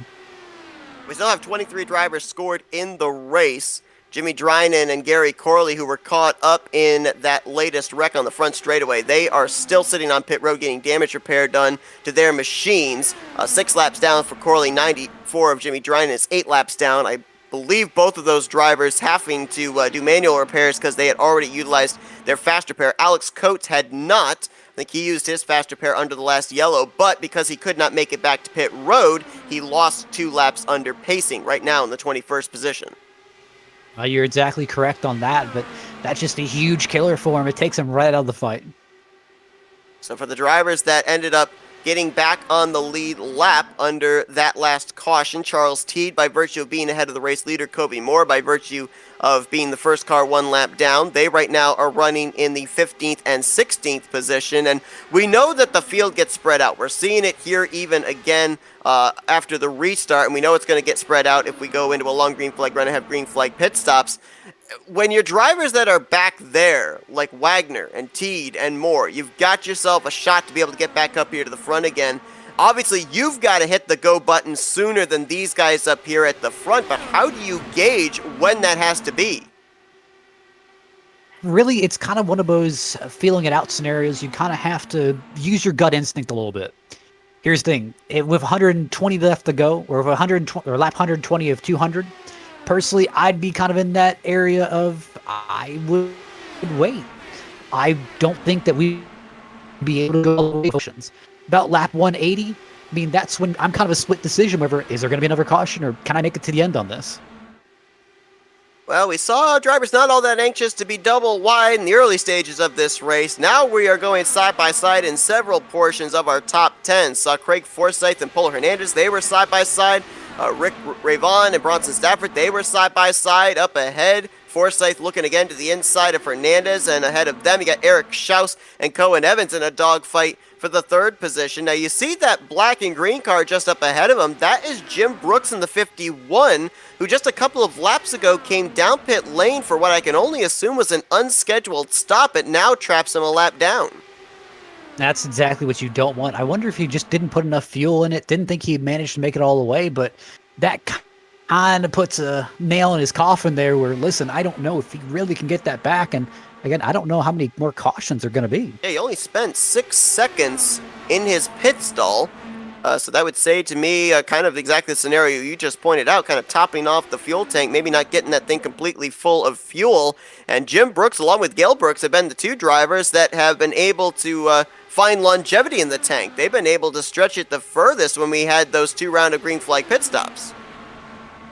Absolutely, and that's the thing where a lot of these drivers, you have a few decisions here, and I wonder if some of the guys in back are doing this, but you have the option to go less power mode. These engines have 6 power modes, 1 being the most powerful, you get everything you got, 6 being, well, we're trying to turn it on a little bit of a Prius mode here, save a little bit of fuel. I don't know how many drivers are really using 6, but I think some of the drivers may be bopping back to 2, 3, or 4, trying to see whatever they can to make their pit stops go longer. You notice Jim Brooks there down the inside line. Oh, and, the caution is out. Corey Lane. 10. Corey Lane, who we last season dubbed the Corey Lane lane up on the top side. He was riding the top side there through 3 and 4, but not necessarily the way he wanted to. And I'm almost wondering, Matt, we'll be looking back, but just the way that he was up in the wall, I'm almost wondering if this was something we were talking about earlier where you're on the top side of a double wide formation, and that car on the inside line gets loose, and you're the one that goes up into the outside wall. Honestly, it didn't even look like it was. It looks like he contacted James Watson, but I don't think the original contact was James. I almost think he lost it going into the next corner, but maybe I'm wrong.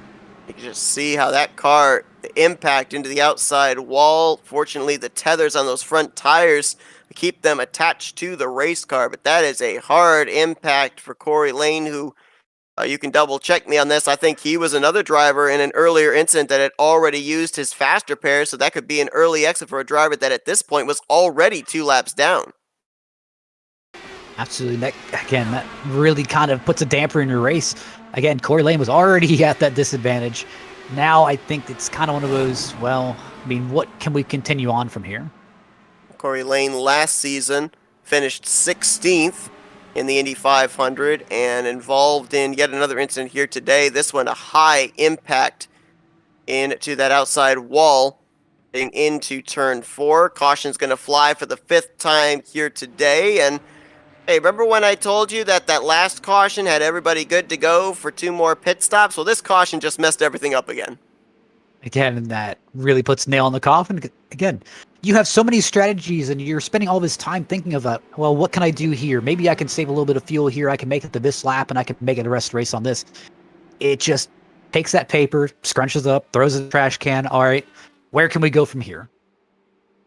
It was really interesting, and I would love to have been a fly on the wall of the pit box of the 51, because we saw him slow through 3 and 4. I assumed he was letting the lead lap cars on by because he was the only car scored -1 at the time, and so he knew if a caution came out, he would be getting the lucky dog. But I think just before that caution came out, it looked like Brooks was going to be heading back to pit road. He then turned the car back to the right when that yellow flag waved. He is going to get the lucky dog, but would love to have known why he was going to be coming back down pit lane, because it's certainly what it looked like. As Henry Bennett shows the way, we had about half of our lead lap cars come to pit lane, the other half deciding to stay out. And we're going to be getting ready to go back green flag racing with about maybe 75, 76, 77 laps left to go when the pace car finally decides to give us that 1 to green signal. But Bennett leads Hobson, Schaus, Hernandez, and Cohen Evans here at Indianapolis Motor Speedway. We're going to step aside for another quick commercial break, and then we'll be back here for the restart in the Indianapolis 500 for the Dark Horse IndyCar Series. Welcome, race fans. This is Paul Page, the voice of IndyCars. And today we're excited to present another IndyCar event brought to you by the Dark Horse IndyCar Series. From the Unzers to Mears, Foyt, and Andretti, now it's Corley, Peterson, Davies, Gardner, and team. You can expect high speeds, incredible wheel-to-wheel action, and intense drama that you could only get in an IndyCar. So sit back and enjoy your favorite drivers from all over the world take the track. Dark Horse IndyCar drivers, start your engine.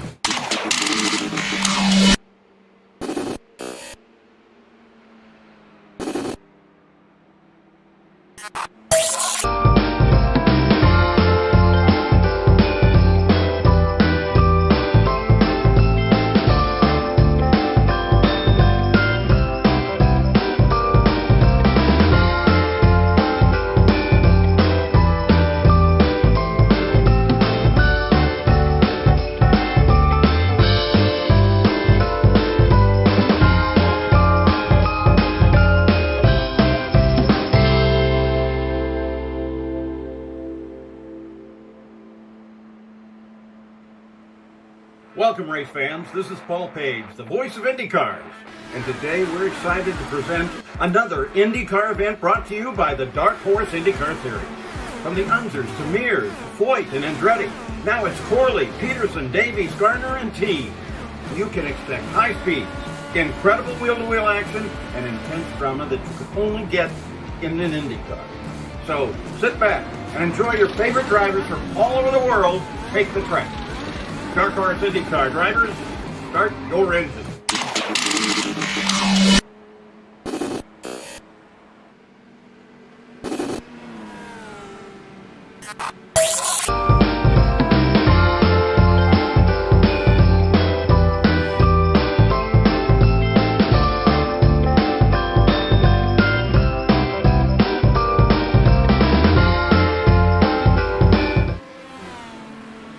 Pace car turns him loose. We're back under the green flag here at Indianapolis Motor Speedway as Henry Bennett gets us back underway. 77 laps remaining here today at the Indianapolis 500 presented by HyperX. AJ Hobson, Eric Schaus, second and third. Polo Hernandez and Cohen Evans, the top 5, as we've got a total of 18 drivers on the lead lap out of 20 drivers that are still out on the racetrack. You know, I didn't mention him really that much earlier, but I still kind of regard Eric Schaus as one of those guys who really, maybe he is a dark horse, quote unquote, because really he qualified back in 24th position, just pretty much drove up 21 positions since start to get here in third, and he's in perfect spot. Again, as I said, don't forget, we ended up running 2-mile speedway / super speedways this season at Auto Club in Michigan. In terms of speedway configuration, though, Pocono was the longest track that we ran, 2.5 miles in length, and Eric Schaus was your winner. So he's very good at the lengthy tracks, and another 2.5 mile speedway here today, albeit 4 corners that he has to deal with, but you certainly have to think that he's going to bring the speed and the experience into the closing stages of this race, maybe to pick up the victory. And remember, Schaus did not run the Indy 500 last season. Well, I know you like stats. I mean, last season, all podium spots were filled out by guys inside the top 10. And with, really Schaus being outside of the top 10 easily, 24th spot starting. And even Polo Hernandez started in 14th. AJ Hobson started in 12th.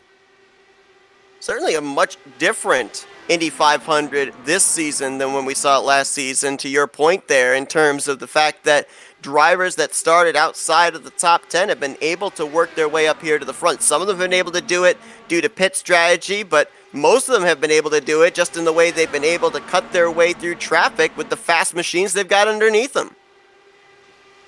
I think it's partially just having confidence in what you've got. Here's the thing, you can drive all day, but if you have no confidence in the car underneath you to shove it in 3 wide in the spot, you're not going to have a chance to get up there battling for the lead. But hey, if you have full confidence shoving your car in 2-3 wide, and if you put it on this lane, it'll stick, that'll give you all the confidence in the world just to make whatever move you feel is necessary. Right now, Eric Schaus has been the biggest mover of the race. He rolled off from the 25th position here today and now finds himself in a bit of a dogfight for 5th, 6th, 7th position as he got kicked up to the high side there, lost a spot to Cohen Evans, another spot to Craig Forsyth, now falls back into the clutches of Bronson Stafford for P6. That shows you how one mistake can really just kind of shove you back in the field and how it's so vital. That's why I was really questioning Polo Hernandez's moves earlier, taking that outside line. Because again, just one wrong move, having to lift off the gas, you can easily slip back in the top 10. So a driver that we talked about in the first half of this race quite a bit was up in the top 3 pretty much the first 75 to 90 laps of this event, Rick Ravon. He's now back in the 9th position. What is going on with the 2-car? I don't know. I don't know if he's being more conservative. I've been seeing him run at least a little bit slower speeds than everyone else, but I don't know. I wonder if he just really is being conservative. And right up on the back bumper there of Jim Herrick through 3 and 4, then backed off. Now he's going to actually use the momentum to pick up the position. Up ahead of them, though, a guy that is on the move, that is Cohen Evans. He was, I believe, 5th on that restart. He's looking for 3rd to the inside of Polo Hernandez, who, as we know, is very comfortable on that top side. Yeah, Polo's really been attacking that outside lane, and he really has seemed like the only one brave enough to go up there. But he is almost kissing the wall out of these corners. When we went back green, it was with 78 laps to go. Furthest number that we've seen drivers be able to really stretch it on fuel has been 34 laps. Guess what that is? That is half of the 78 laps remaining. So right now, projected, most of these drivers back in draft should be able to make it the rest of the way on one more pit stop. Driver I'm worried about, 63 of AJ Hobson, because we've seen if you're a driver that's out there creating the draft for everybody else, you usually have to come to pit road about 30 laps into a run. Well, it's just kind of planning your strategy here of, again, we keep talking strategy, but it's so vital with these Indy cars, of them being so aerodynamic based. I mean, listen, one wrong move, even if you put a few extra gallons in the tank, that can affect your full on top end speed. That also could affect the end of the race, because again, some of these guys, they have it mapped down to the exact gallon, the exact decimal that they need of fuel. So it's, hey, why are we putting in all these extra gallons that are just going to slow us down? I just want half a tank. Owen Evans tried to make the move there on the inside line, could not do it, and now we're starting to see that top line even more so come into play here, because it seems like if you go down to the inside line, you're obviously having to lift out of the throttle just a little bit to avoid that right front tire heat pushing you up the track into the car that's to driver's right. And that little bit of loss of momentum has cost Cohen Evans, dropping him from what was a battle for second back to 4th. We saw that happen a little bit earlier on in this race as well. So, I don't know. I mean, the shorter way around the racetrack is the inside line. Our drivers in the closing stages going to have to maybe think about going up to that second groove to make a pass for the win. Well, I can see the allure of the outside lane of, hey, getting on that outside lets you carry a lot more speed to the corner, but obviously to make the corner and still keep up that speed, you've got to arc down at least to around the bottom of the track. And I'm not certain what has happened here. We'll have to follow up on it, but a couple of drivers have DNF'd that, to my knowledge, were not involved in an incident. Corey Lane has gone to the garage area. We kind of expected that after he brought out the last caution. Joe McAdory, who was involved in an earlier incident, he fell out. He has now returned back in. But I'm seeing Jeff Heisong and Jim Herrick are no longer on the scoring, and I'm almost wondering if maybe there might have been some type of a thing where drivers might have fallen out and might have to return back to the server. But right now, 3 laps down is Heisong, 4 laps down is Jim Herrick, and I did not see any incident involving those two here during the course of this run. And it is internet issues. That definitely is kind of a heartbreaker for them. But, I mean, again, kind of the internet issues do happen. Right now, with those two currently not listed on the grid, only 15 drivers on the lead lap. Jim Herrick has now returned back into the server, so I think we can assume that it was a couple of drivers with connection problems en masse. McAdory, Herrick, and Jeff Heisong. We'll wait to see if Heisong returns back into the server as well in that 18 machine. As saw a driver a little bit out of shape back there. I think that actually might have been Kobe Moore in the 15 car. He, Matt Wagner, Charles Teed. Remember we talked about them outside of the top 15? Well, they're now running nose to tail, 10th, 11th, and 12th. So new life being breathed into these 3 drivers, and they could definitely be ones to watch here in the closing stages. Really, as the track runs down here, you got to start planning your move. And I know it's a little bit early with 137 of 203, but you got to start looking like, well, if I want to make this move on the outside, how much time am I going to need to complete this? Where do I need to start making the move? If I get the draft on this guy, how quickly can I run up on him? Can I pass him like this, or am I going to have to wait till next corner?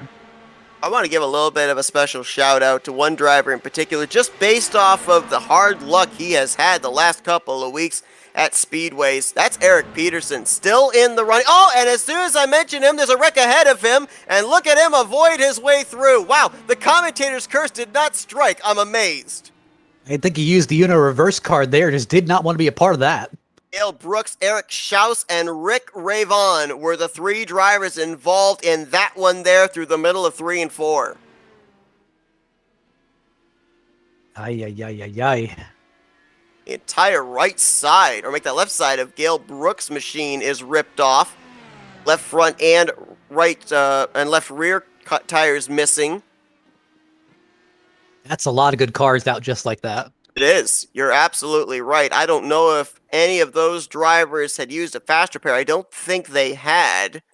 So they would at least have one still remaining for them. The problem is that at least for Gale Brooks, not certain about the other 2, but he had to actually teleport back to pit road. Ravon had to do the same. I think that may be all she wrote for Charles Teed as well. It looks like he broke his right front suspension in that wreck. Oh, no. I think that's all over. I mean, the wing's gone. The wing can be replaced. The suspension, though, and he lost the mirror, surprisingly. But the suspension is going to be the biggest killer for that car. Wow, you saw that contact there. Not once, but twice. Actually, Eric Schaus, he was involved, so to speak, but he was able to drive away. Never actually spun out, and it looks like maybe the 2 just gets a little too high off of turn 1, and he turns it back to the left.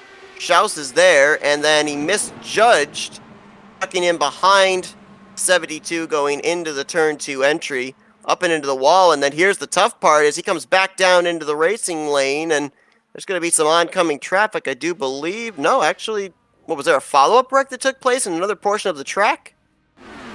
I think it was really on pit lane, or at least the access road, when it looks like, I'm trying to see here, it looks like on the 71 of Gale Brooks started coming down the track. He ended up blocking the access road a little bit, and that sort of made contact between him and Teed started, and it looks like behind them with James Watson also getting into it as well.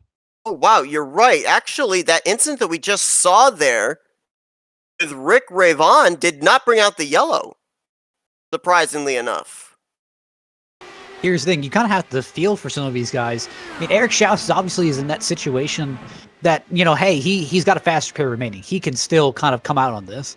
But I remember kind of hearing Gail Brooks over the radio kind of very rapidly saying, I'm sorry. I mean, he kind of gets the intensity and what this event means to a lot of these guys. And again, you just never want to end the race like this. Hard to tell if maybe he got his left front down there just below that white line where there's not a whole heck of a lot of grip, or if that could be attributed to what we were talking about, the possibility of over-adjusting your race car here for this run with the driver aids available to the drivers inside these machines.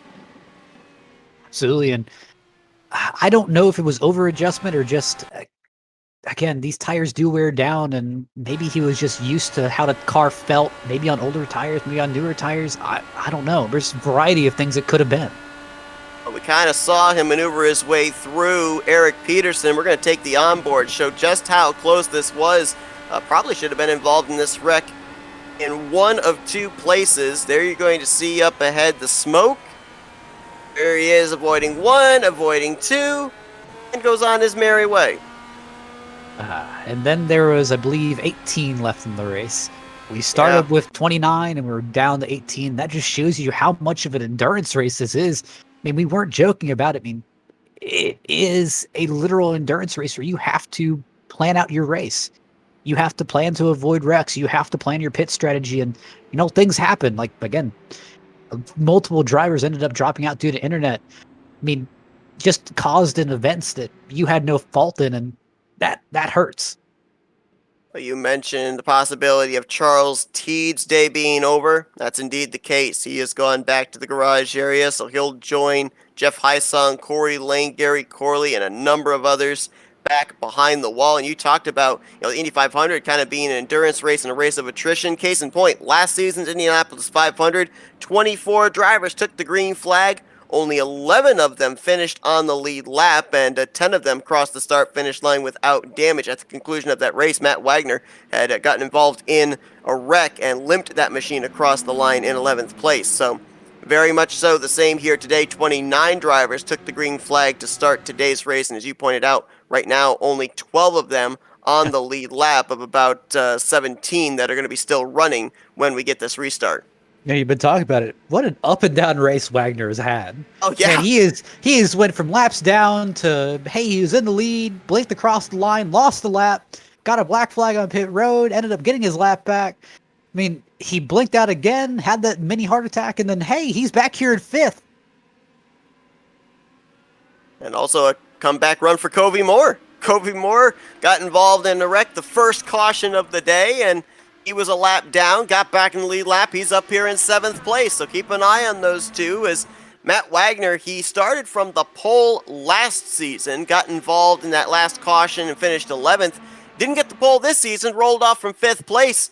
Maybe starting on pole is the combination he needed to be able to pick up the or not starting the pole might be the combination he needs to be able to close out the deal with a trip to victory lane, a checkered flag, to have a bookend season here in season 3. It's always superstitions. Like, here's the thing, like, I've heard people say, hey, I'll always wear my lucky necklace while I'm racing because somehow it helps me avoid the big one. Listen, everyone has their superstitions, and maybe some of them work, but hey, whatever brings you more luck or makes you more confident to send it in that corner, hey, all for it. You have a superstition to get through big ones? I usually just follow you through it, but that typically ends us having a giant pile up in it. So I usually close my eyes, so you're following a person that doesn't see where he's going. So that's Jesus, a bad strategy.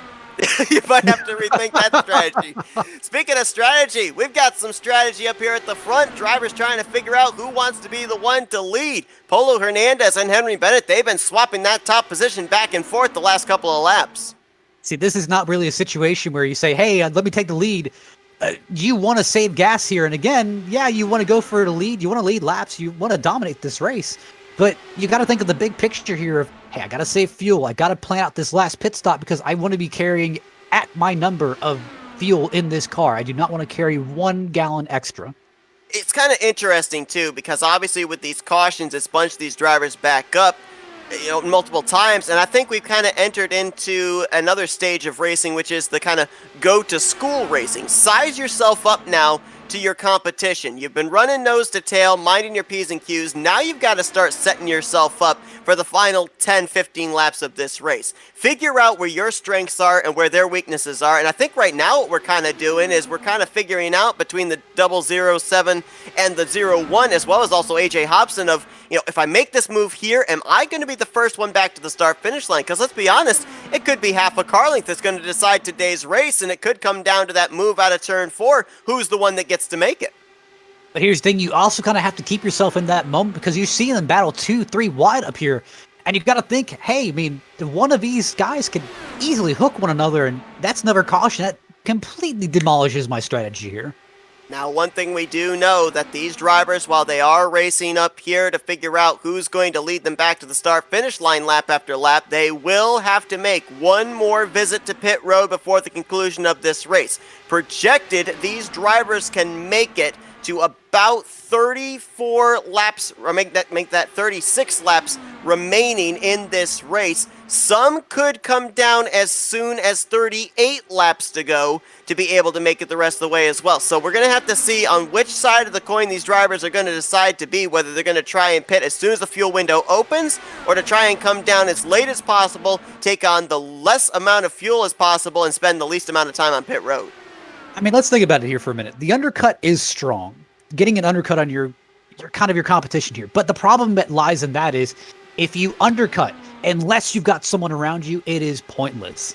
Because again, you need people around you. You need someone to draft with to kind of help you get up through the field. And that just doesn't happen if you pit early.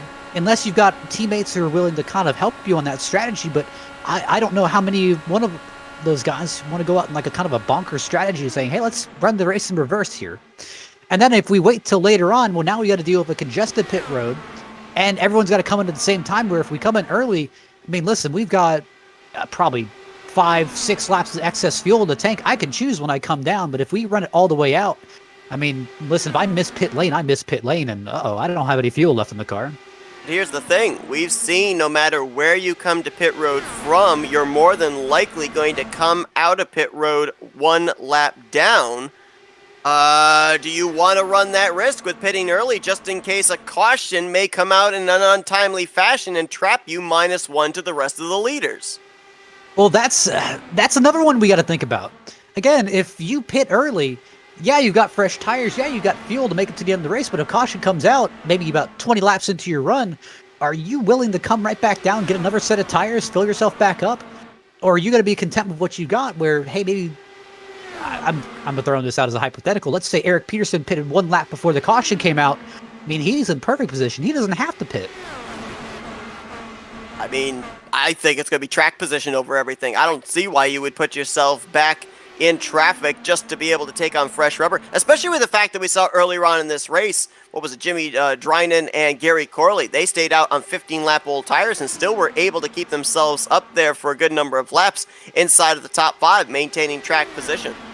To be honest, the only person I really can see taking that risk would be Polo Hernandez, just because he's been able to make that outside work for him just every time he heads up there. So I can see him being the only one wanting to take that. Right now, 2 of our podium finishers from last season are still in this race, still on the lead lap. Craig Forsyth, the defending winner, holding down the 4th position, but keep an eye on the guy who got the free pass under the last caution, or 2 cautions to go, I should say. Jim Brooks in that 51 finished 3rd here 1 year ago. There you see his green machine coming off of turn number 2. Right now, battling with Covey Moore for the 8th position. You got to bet he's going to be up here in the closing stages once again, 2 seasons in a row. And just looking back at this race, just looking at our biggest movers. Oh, someone's spinning in the back. Looks like Cohen Evans. No caution yet. I don't think we're going to get one. Off the racing surface.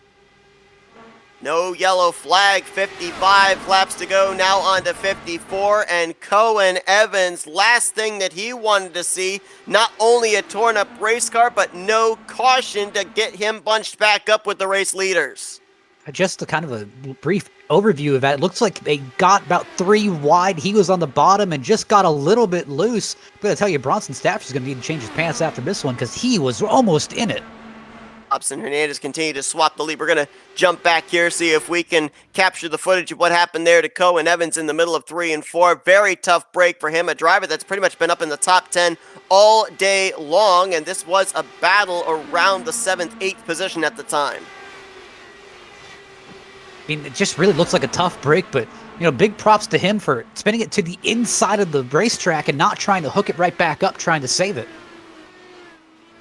Hard impact into the inside wall and towards the back of the lead pack, and so therefore no oncoming traffic, plus he did not come back up onto the racing surface, so no caution coming out to save him. That's the second incident we've had today where a caution has not come out. The other one was not too long ago when Rick Ravone spun around. I believe that was also in the middle of 3 and 4, but no yellow flag came out for his incident. Rick is actually still on the racetrack, albeit the first car 1 lap down. Gail Brooks also 1 lap down. Those two battling for the lucky dog should a caution come out, and they're only separated by about half a second between those two. Well, you got to think around the top 10 where that incident happens. Do you think any of those guys kind of race a little bit more conservatively now, seeing that what happens when you go 3 wide and kind of push it like that? Nope, I don't think so. Close on 50 laps to go. A lot of times, too, we're talking about this race as if it's a super speedway, just based on the way that, we talk about draft. We talk about coming to pit road with some friends. We talk about setting up the driver in front of you for a pass.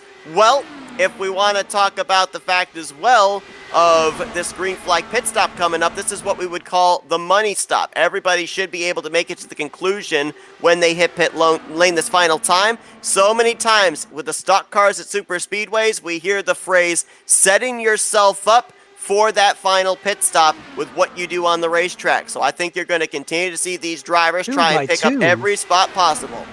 They're just 2 by 2 up here. Now we finally decide to kind of straighten it out there, but you gotta be wondering, are these guys really trying to save fuel or just trying to get ahead of one another? I don't think you need to save fuel at this point in time, to be honest, because it doesn't matter when you come to pit road, as long as you're within the fuel window, you're going to reach the conclusion. I think all these drivers right now are in what I was talking about, that go to school period. Figure out where you can make moves so that way you know later on in the race what options will be available to you when there's maybe a car between you and that checkered flag on the final lap. Just looking back here a little bit, I really kind of wonder what Matt Wagner's thinking here, because I think I have to believe he's saving fuel a little bit, because I know his speeds aren't exactly up to snuff of what the top 4 are doing, and that could be that he's just not tucked up in the draft enough with them. But I'm thinking he may be running a lower engine mode just a little bit, maybe just trying to save just a few gallons. Let's see if we can maybe find out. Let's go inside of that car, take a look and see if maybe we can find out some secrets with the panel on the steering wheel there. Not really certain if we can tell from there. I don't know really enough about how IndyCars work to know what exactly I'm looking at. I know the 6 means 6th gear, but that's about all I know as far as IndyCar knowledge. Absolutely, and unfortunately I've got a little bit too much glare to see. My apologies, my sunglasses are not in yet. So Wagner right now in that 5th position. Eric Schaus still there in 6th. Eric Peterson in 7th. The thing that these guys have to do from about 5th place on back, you mentioned that gap right now between 4th place Craig Forsyth and 5th place Matt Wagner.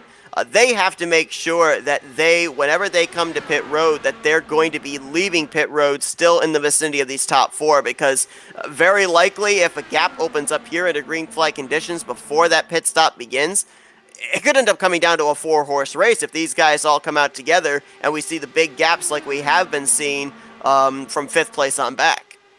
And again, no one's racing this race to get 2nd place. Everyone's going for the win, but it's trying to find your correct strategy to get there. That's the biggest question, because I know that Polo Hernandez really wants to get in front of Hobson, but just Hobson's doing such a great job at blocking, kind of taking away that top line that he's utilized a lot.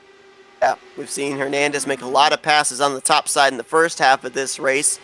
See if he drives it deep here into turn 1, and he will clear for the position. We're actually starting to see that inside line come into play a little bit more now than we did before. It seemed like drivers, when they would go on the inside line, they'd kind of wave the proverbial white flag, say, okay, nope, I don't like the situation I'm in. They'd back out and lose a couple of positions. Now, these drivers seem to be driving in on that inside line with no fear of, hey, I'm keeping this thing wide open. You better hope I'm clear on you, or at least feather your throttle so that way we don't make contact.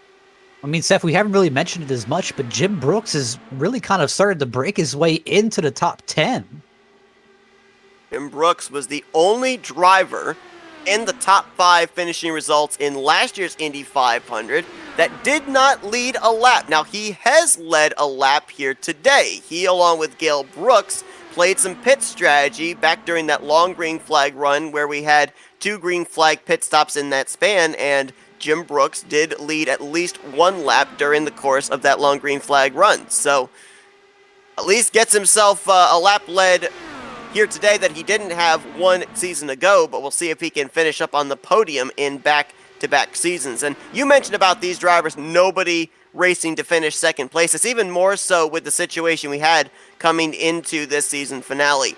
These drivers all trying to close out the season with a victory. There is no championship on the line. Robert Maleska III, 10-time winner, had that championship in hand here tonight. He had it actually in hand about 6 weeks ago. Over 200 points between himself and Alex Van de Sant coming to this race, and actually the top 3 in the point standings coming to this race did not partake in today's main event, this 200 lappers. So even more on the line for these drivers to be able to try and kiss the yard of bricks at the conclusion of not only this race, but what's been a tremendous 3rd season in the Dark Horse IndyCar Series. So to say this race is almost kind of like a bravery test of just what are you willing to do and what are you willing to kind of, how are you willing to pass the car in front of you? Are you going to try and shove it in and hope they lift, or you're just kind of catering around them? Yeah, I mean, kind of almost like maybe a game of chicken. You know, who's going to blink first? Why'd the chicken cross the road? Well, I mean, you're sizing up your opponent, so maybe do you play a little bit of mind games? Like, yeah, I'm not going to race you right now. You go on ahead, but then later on, if it comes down between you two, it's, hey, you know what? I was playing possum. I'm actually willing to take this risk. Well, I mean, if you want to pull a power move, just try and shove it in the one when they're on the bottom line and you have a little bit of opening right below them. It depends. Are we going to come down and block, or are we going to pull up and give you the lane? That's going to be the question. Well, we mentioned about Jeff Heisong having the connection woes and not returning back to the server. He'll finish in 20th. Charles Teed, we documented out of the race, finishing in 19th place. So 18 cars right now scored on the racetrack, and 11 of them right now on the lead lap. One of them we haven't talked a whole lot about. I think the only time I've mentioned his name today was when he came down pit road during the green flag pit stops. But how about James Watson? Right now, holding down to that 11th spot, been very quiet all day, but still on the lead lap, in a chance to get a top 10 run in this one-off race. Just looking here, I don't know if anyone's really comfortable trying the bottom line in some of these corners. I mean, everyone wants to seems like they want to go single file back about outside the top 5, but other than that, I just don't know. These drivers will have to be on pit road within the next 11 laps, which will be with about 31 to 34 laps to go, right in the fuel window to be able to make it the rest of the way. As Polo Hernandez leads the field, Hobson second, Bennett third, Forsyth and Wagner after his up and down race. He now completes the top 5. The other drivers on the lead lap, Eric Schaus in 6th, Eric Peterson in 7th, Covey Moore, who spent a good portion of this race off the lead lap, he's in 8th with Bronson Stafford, Jim Brooks completing the top 10, and James Watson, the last car on the lead lap, in the 11th position. But the question is, as we close in on 40 laps to go, will it be these 11 to battle it out for the victory, or will we maybe see a couple more incidents before conclusion and even less drivers in the conversation for this win? Kind of looking... I mean, look at Covey Moore. He snuck his way back up here from a lap down. I mean, Eric Schaus, after getting that faster break, he's back up in here. I mean, look at all these guys.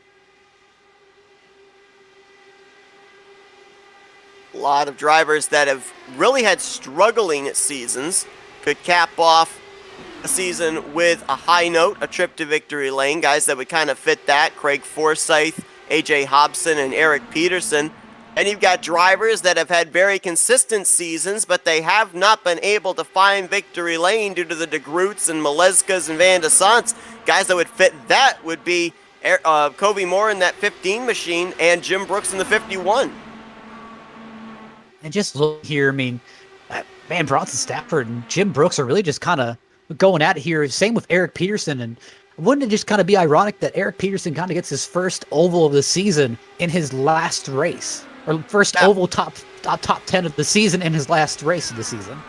That'd be huge. I mean, if you folks are just tuning into this race and have not been following this season, especially down this home stretch with the speedway we've been at, they have just not been Eric Peterson's friend. He was barrel rolling on the front straightaway at Pocono.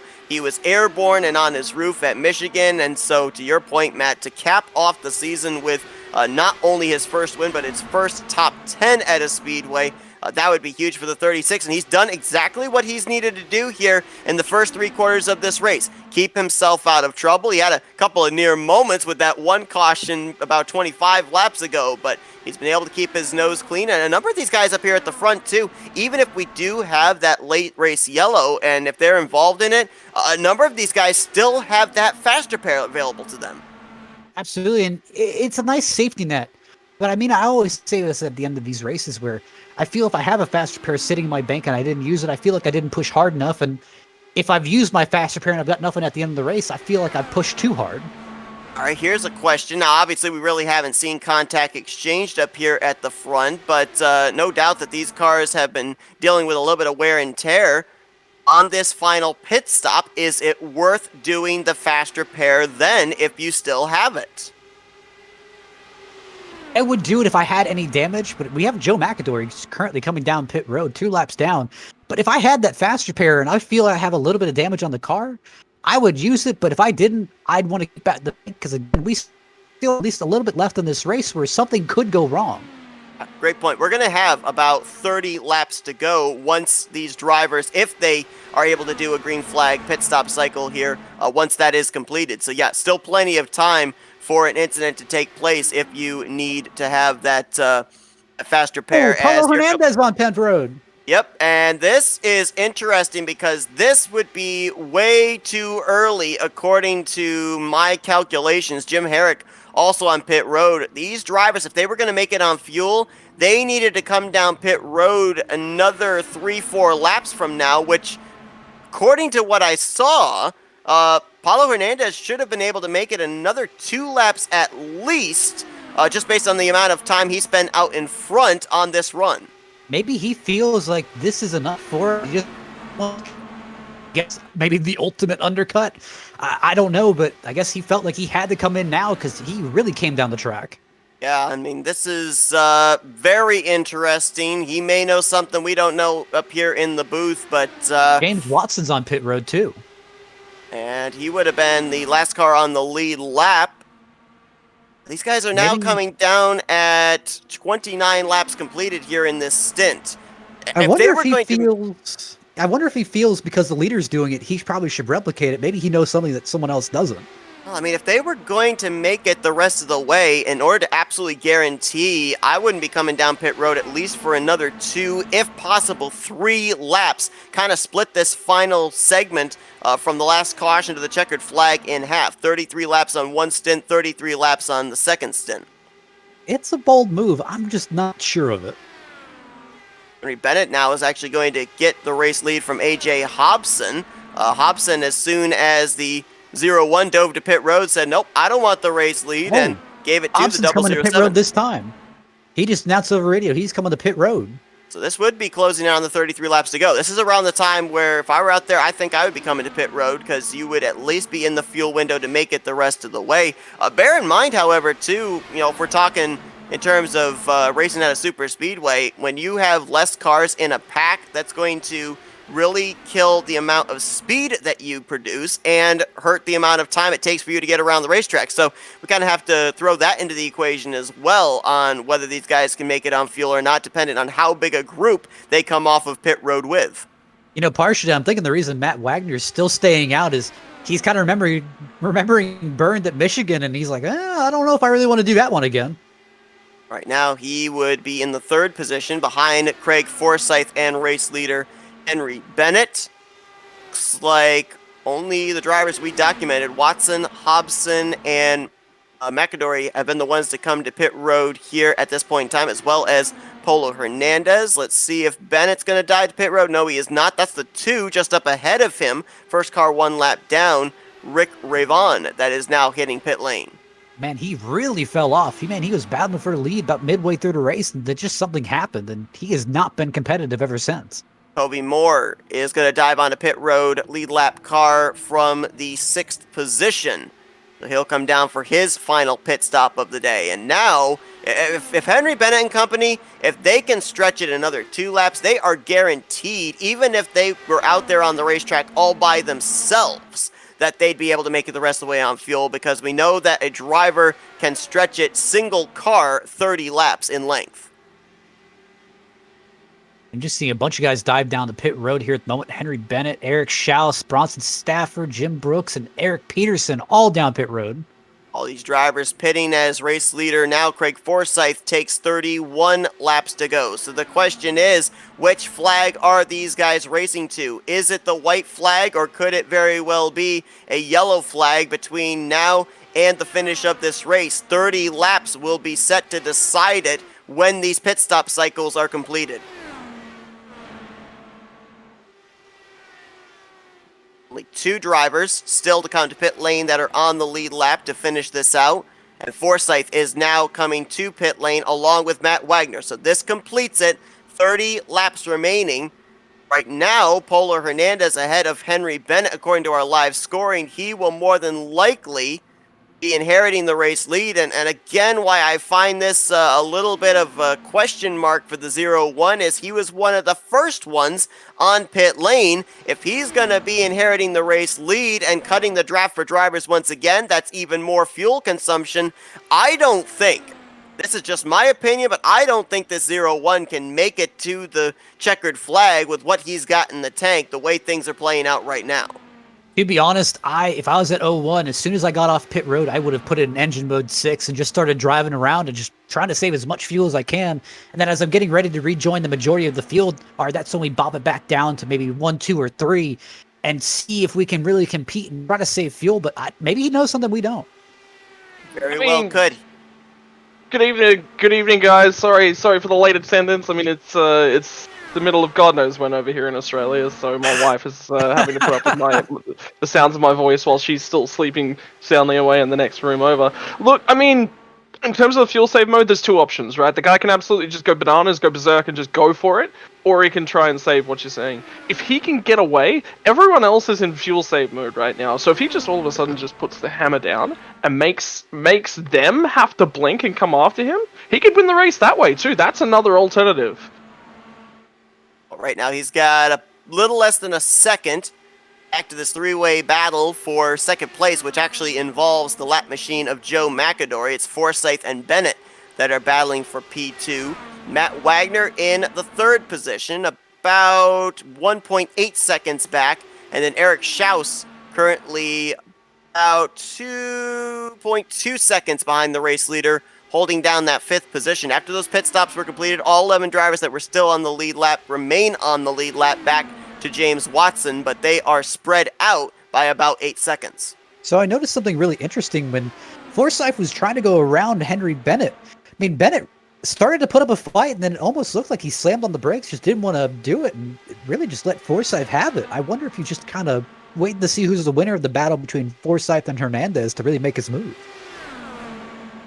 Forsyth's going to move by Hernandez to the point. Remember, he came to pit road only 2 laps ago. Hernandez came to pit road 8 laps ago, so advantage to the 27 in terms of the fuel he's got in the tank. Wonder if maybe he's trying to see if he wants to be that lead car possibly on the final lap, as now Bennett gets into the vicinity again, as well as that 4 of Joe McAdory. You got to wonder about McAdory. I mean, what is he thinking right now? Actually, that's not McAdory. My apologies. It's a similarly colored machine. That's actually the 2 of Rick Ravon. First car 1 lap down. I mean, is he thinking right now, I got to get by these guys, get myself back onto the tail end of the lead lap the hard way, much like Charles T did earlier? Or is he just trying to just keep himself in the vicinity of that first car 1 lap down, should a caution come out, and get the free pass? Obviously, he's racing to keep himself or get himself back on the lead lap, but what he's really doing is he's providing a lot of challenge to Henry Bennett back there, because he's locking Bennett out of those lines that he wants to take. And what he's also doing is, he's making a hole for Bennett where if Bennett wants to follow him, he can really just easily get past Forsyth and maybe Hernandez. He's going to actually pass Forsyth. sliding second car in line. It looks like he is going to try and get himself at least to the front to show the way here, have himself scored on the tail end of the lead lap. So right now, 12 drivers on the lead lap with that pass that you just saw. You also saw a car down there on the apron. He's been running the access road for the last couple of laps, and that's the 37 of Alex Coates. He is 7 laps down, 4 laps behind Jim Herrick, who to my knowledge is up to speed, so looks like he's just trying to finish out this race with his car running, but obviously way off the pace. Cohen Evans on pit road in the 17.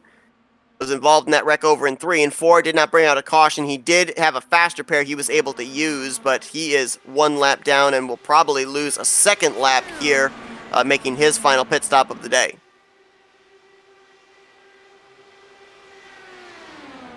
Means that, look, we are at the pointy end of this thing. If you are not in that lead group right now, you need that caution. Let's talk about that for a moment, because that is demoralizing.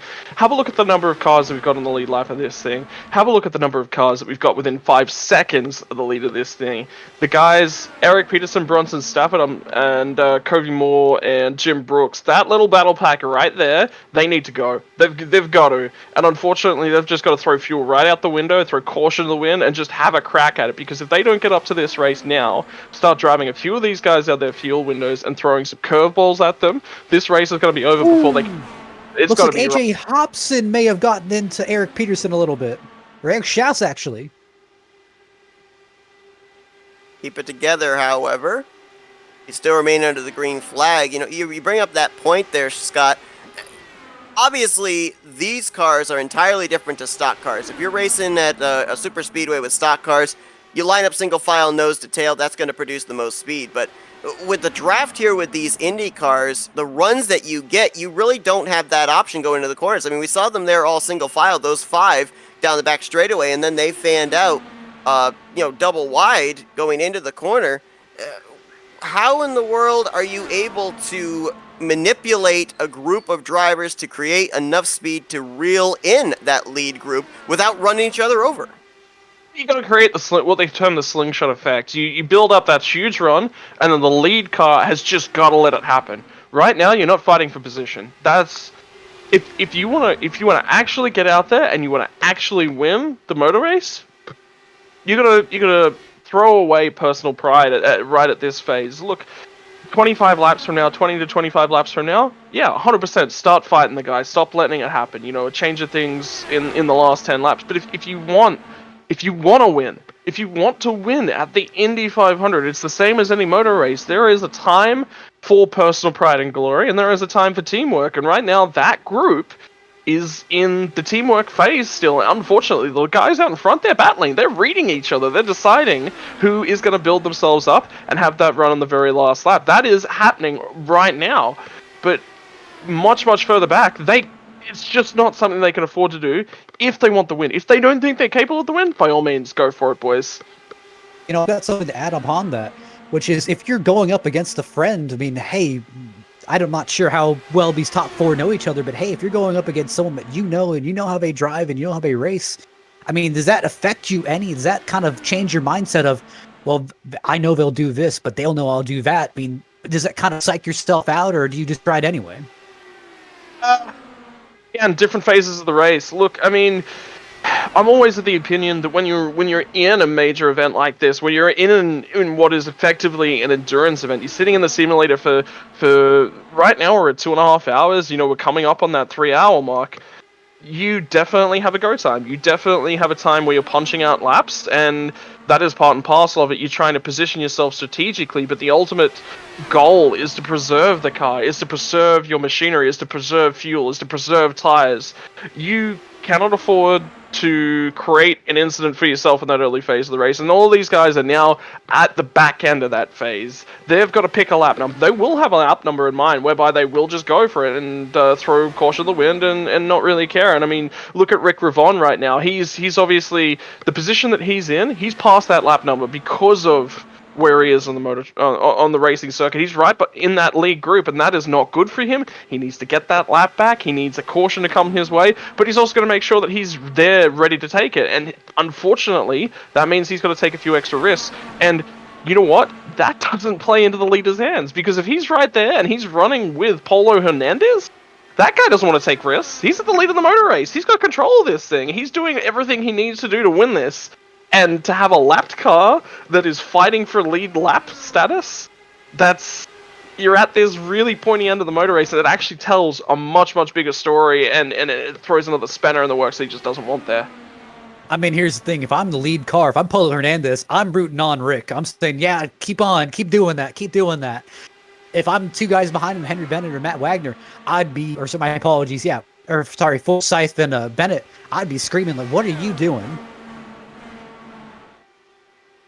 Right now, you could throw a blanket over the top four. Matt Wagner still is in the draft here, and he could get up here in the vicinity if he wanted to. He might also be able to get Eric Schaus and AJ Hobson. I think they are still within striking distance, able to get just a sniff of draft to get up here in the closing stages as well. But one thing that I've been kind of noticing here with these drivers, this back and forth, is they have been giving each other room. And Matt and I were talking about this earlier, Scott, with the fact that when you're making a pass earlier on in this race, you make the move midway down the straightaway, letting them know, hey, I'm there. I'm going to be on your inside when we get into the corner. Please give me the space necessary so that the both of us don't wreck.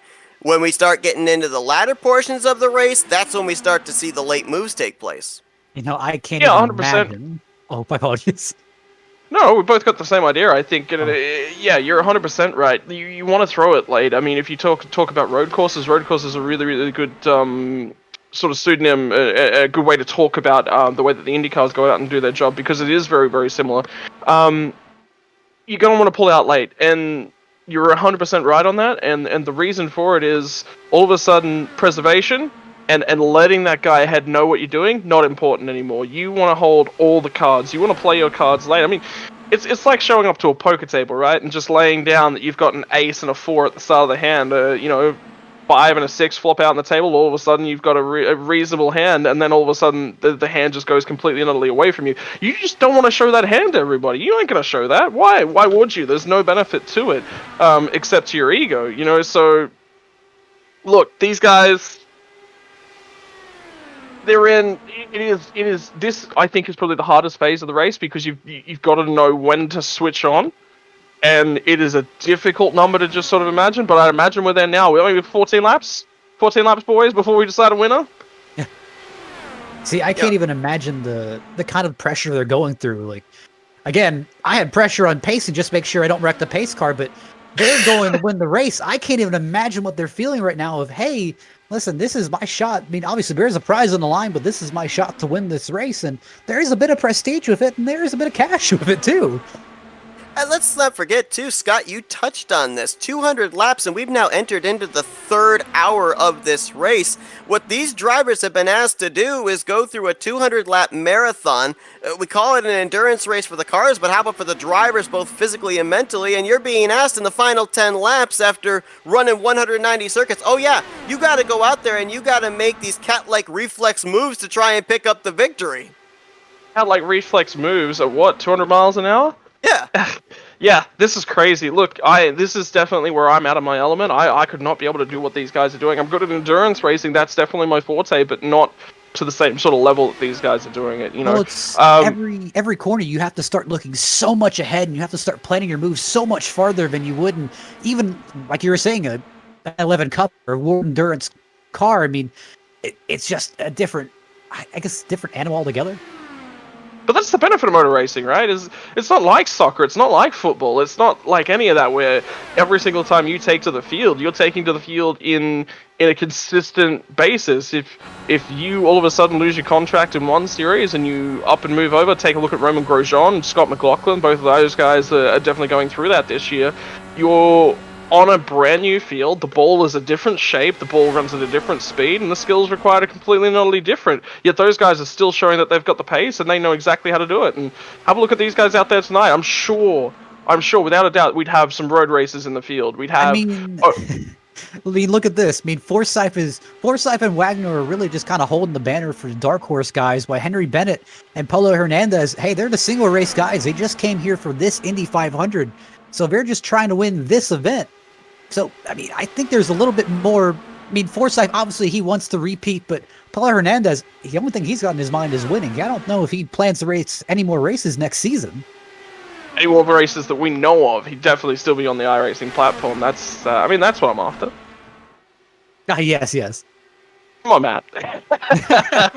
You don't just show up to an Indy 500 and that's all you do. No, you're going to hang around. You paid your subscription fees. You paid for the cars. You're going to get out there and have a fair bit of fun. Have you asked Jamie McMurray about his Daytona 500 starts? Well, Greg Forsyth, last season, with 2 laps to go, was running 4th. By the time they got back to the start-finish line, with a forward-wide move, he was the race leader. Right now, he is lined up in 3rd place, looking back to Matt Wagner. He got 2 cars ahead of him that continue to run side by side. At what point do you say, okay, enough is enough, there's a space open to me, I'm going to try and take it because it's for the race win? Okay, so I take it, and I take it now. And the reason I take it now is actually because of that lap traffic in the way. You want Rick Ravon, and you want to use him like a wedge. You want to drive him in the middle of the pack that you're in. Unfortunately, the way that Rick Ravon is actually racing, which I think all of these guys are doing a phenomenal job, first and foremost. Don't take anything away from that. I think Rick Ravon needs to just recognize right now, this is no longer his race. He needs to pull down low. I think any time from about now, we're under 10 to go, and just get out of this battle pack. You're right. A caution comes. Yeah, sure, he's going to get that lap back, but he's going to get it back anyway. This is no longer his fight. I'd be getting out of this. I'd be letting the 3 leaders go to it. Otherwise, Rick Ravon is going to end up deciding this race. All right, I'm going to fight you on that, actually. Oh, I, for one, like I enjoy Rick being here because as a leader and from almost kind of a leader standpoint, I can use Rick to my advantage. Yeah. I can put him in places where, it looks like Polo Hernandez may have just lost connection. No, he's back. He's back. All right, that's a heart attack. But I'll go ahead and I'll use this perspective here, where he's using Rick as a kind of a blocker, where, hey, Polo doesn't have enough fuel. I told you, I didn't think he was going to have enough to make it to the conclusion. All right, so let's front for a good portion of the last run, out in front for a good portion of this run, and he came to pit road about 4 to 5 laps sooner than I thought he should have. So let's shift to this. Obviously, Forsyth wants to use Rick as kind of like a road blocker. He wants to get him out of the way, but here's the thing that also works against him, because he can use Rick as a draft. And look at Forsyth. Forsyth's leaving that bottom open. If he gets a good enough draft off of him, he can fly by. But the reason I think Forsyth is hanging back behind Rick and that they haven't really made any attempt to pass him is I don't think any of these guys are good on fuel. Well, Matt Wagner, don't know. He's been backing off quite a bit, so maybe the 99? Well, that's what I was looking at early in the run, was if you actually have a look at the whole group, the only one that wanted to lead the bunch was actually Hernandez, and Hernandez is now in the lane. Now Rick Ravon, we were talking Rick Ravon might decide this motor race. He might be deciding this motor race right now. Just his mere presence might actually create enough fuel for a whole bunch of guys to go 3 wide down the backstretch. And that's the thing where Rick... No, thank you. Rick really kind of stopped up that inside. No! Forsyth's around! And will that bring out the caution? Indeed, yes. It will. Closing in on 5 laps to go. The yellow flag waves. We should get back green, but with how many laps as the defending winner of this race is all torn up in turn 4. That's the result of, hey, you had a lap car in front of you, and I guess we should really go back to turn 3. I think that's where the majority of this issue started, where, listen, Ravon was in the middle. You had Bennett on bottom and Forsyth on top. With Rick being there in the middle, he's really kind of stopped up that high lane because you really can't hold 3 wide entering 3. So he had to back off, kind of give him a little bit of room. He tucked in behind Rick, got a really good run, but also Bennett had a little bit of a kind of trouble on the inside because he wanted to pull up and get draft from Rick. Those two kind of met in the middle, and it resulted in Forsyth, kind of getting the short end of the stick. Question to you boys, does this decide our fuel numbers, positive or negative? Do we see cars on pit road just to grab that splash because they were always going to be short, or do you think this now says that we've got multiple cars that are actually fine? I mean, there's no green, white, checkered. So, I mean, you have Yeah. to. Well, in my opinion, I think if you were borderline able to make it the rest of the way on what you had in the tank, you've got these pace laps to be able to work with. I think if you're up inside the top 3, maybe 4, you're staying out. You're keeping that track position. But you remember that group back there with Brooks and Stafford, Moore, Peterson? I think you're definitely coming down pit road. Aye. Let's talk the difference in those two strategies at this part of the motor race, right?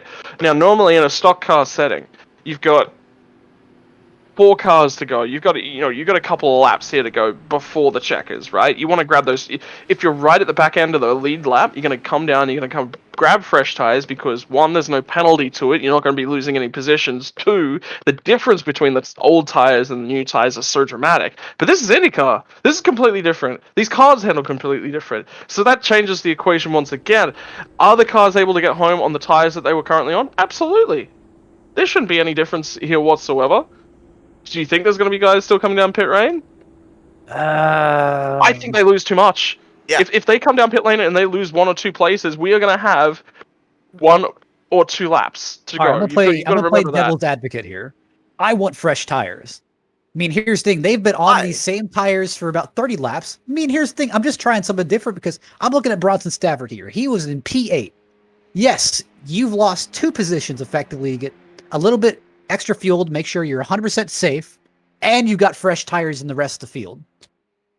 The only thing that we saw with old tires versus fresh tires, though, earlier on, were on a longer run, drivers on the older tires really struggling with the car wanting to turn into the corner. If you're out there with everybody else that's struggling with the same identical problem and the same number of tires laps on your tires as their tires, it's still equal footing. I honestly don't see, with Bronson Stafford on pit road back there in 10th, I don't see with the limited number of laps we're going to have, which could be 2 or 3 laps, I don't see how you're going to pick up those 10 spots, regardless of how fresher your tires are. No, 100%. Like, you might pick up, I would say in the realm of 4 to 5 is going to be where sort of your maximum.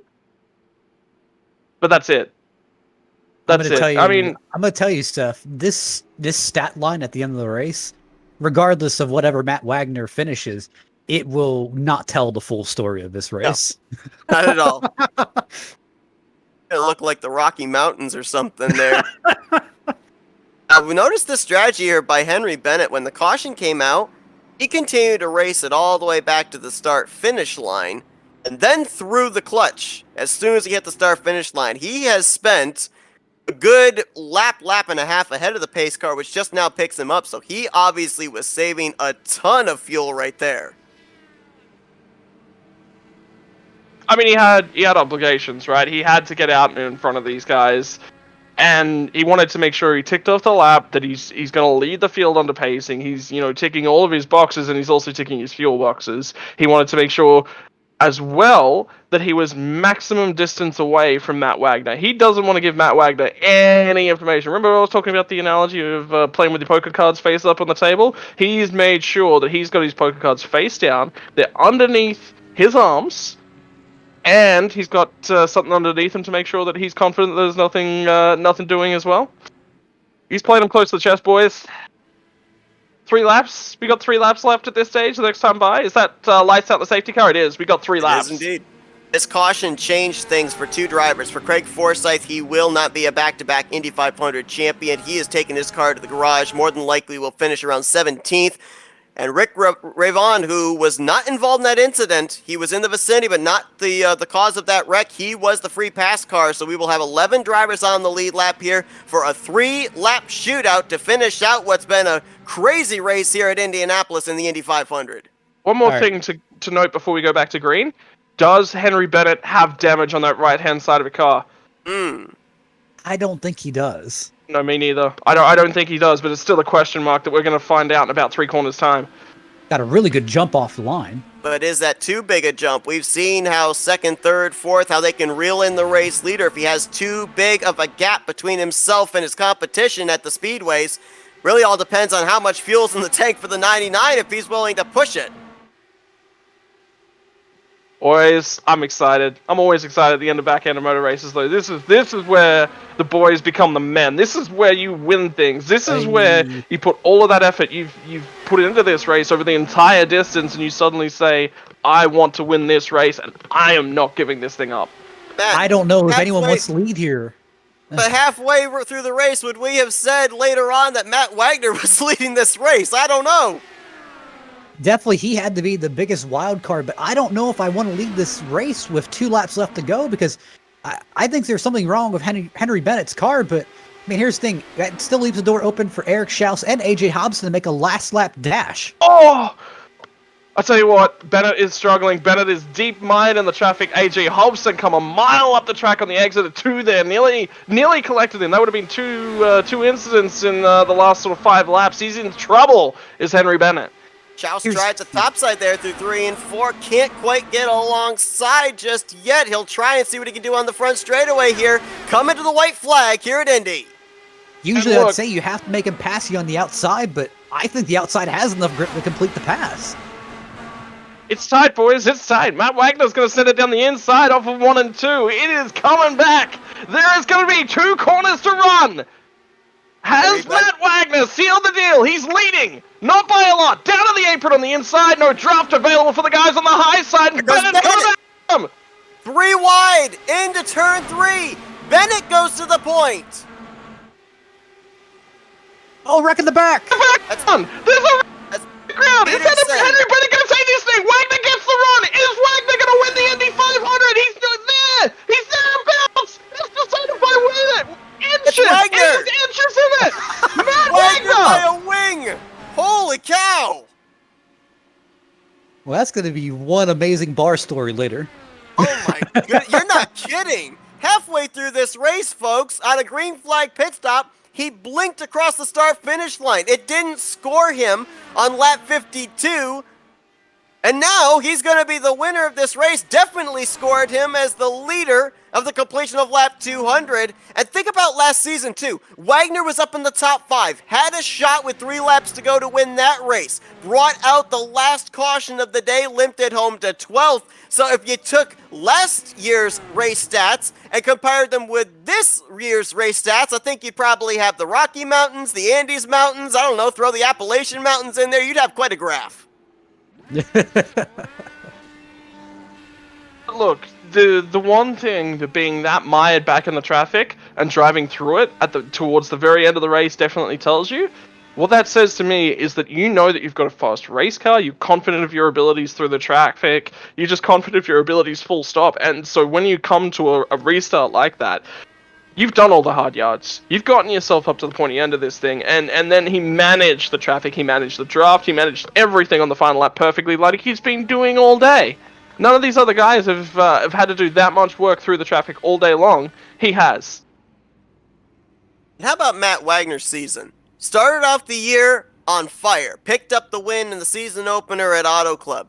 Was in the conversation multiple weeks at multiple speedway races, actually finished up there inside the top 5 in a number of the road course races as well, but just couldn't seem to find his way back to victory lane. He's going to cap off the year with a trip to victory lane here in the Indy 500, a bookend season in season 3.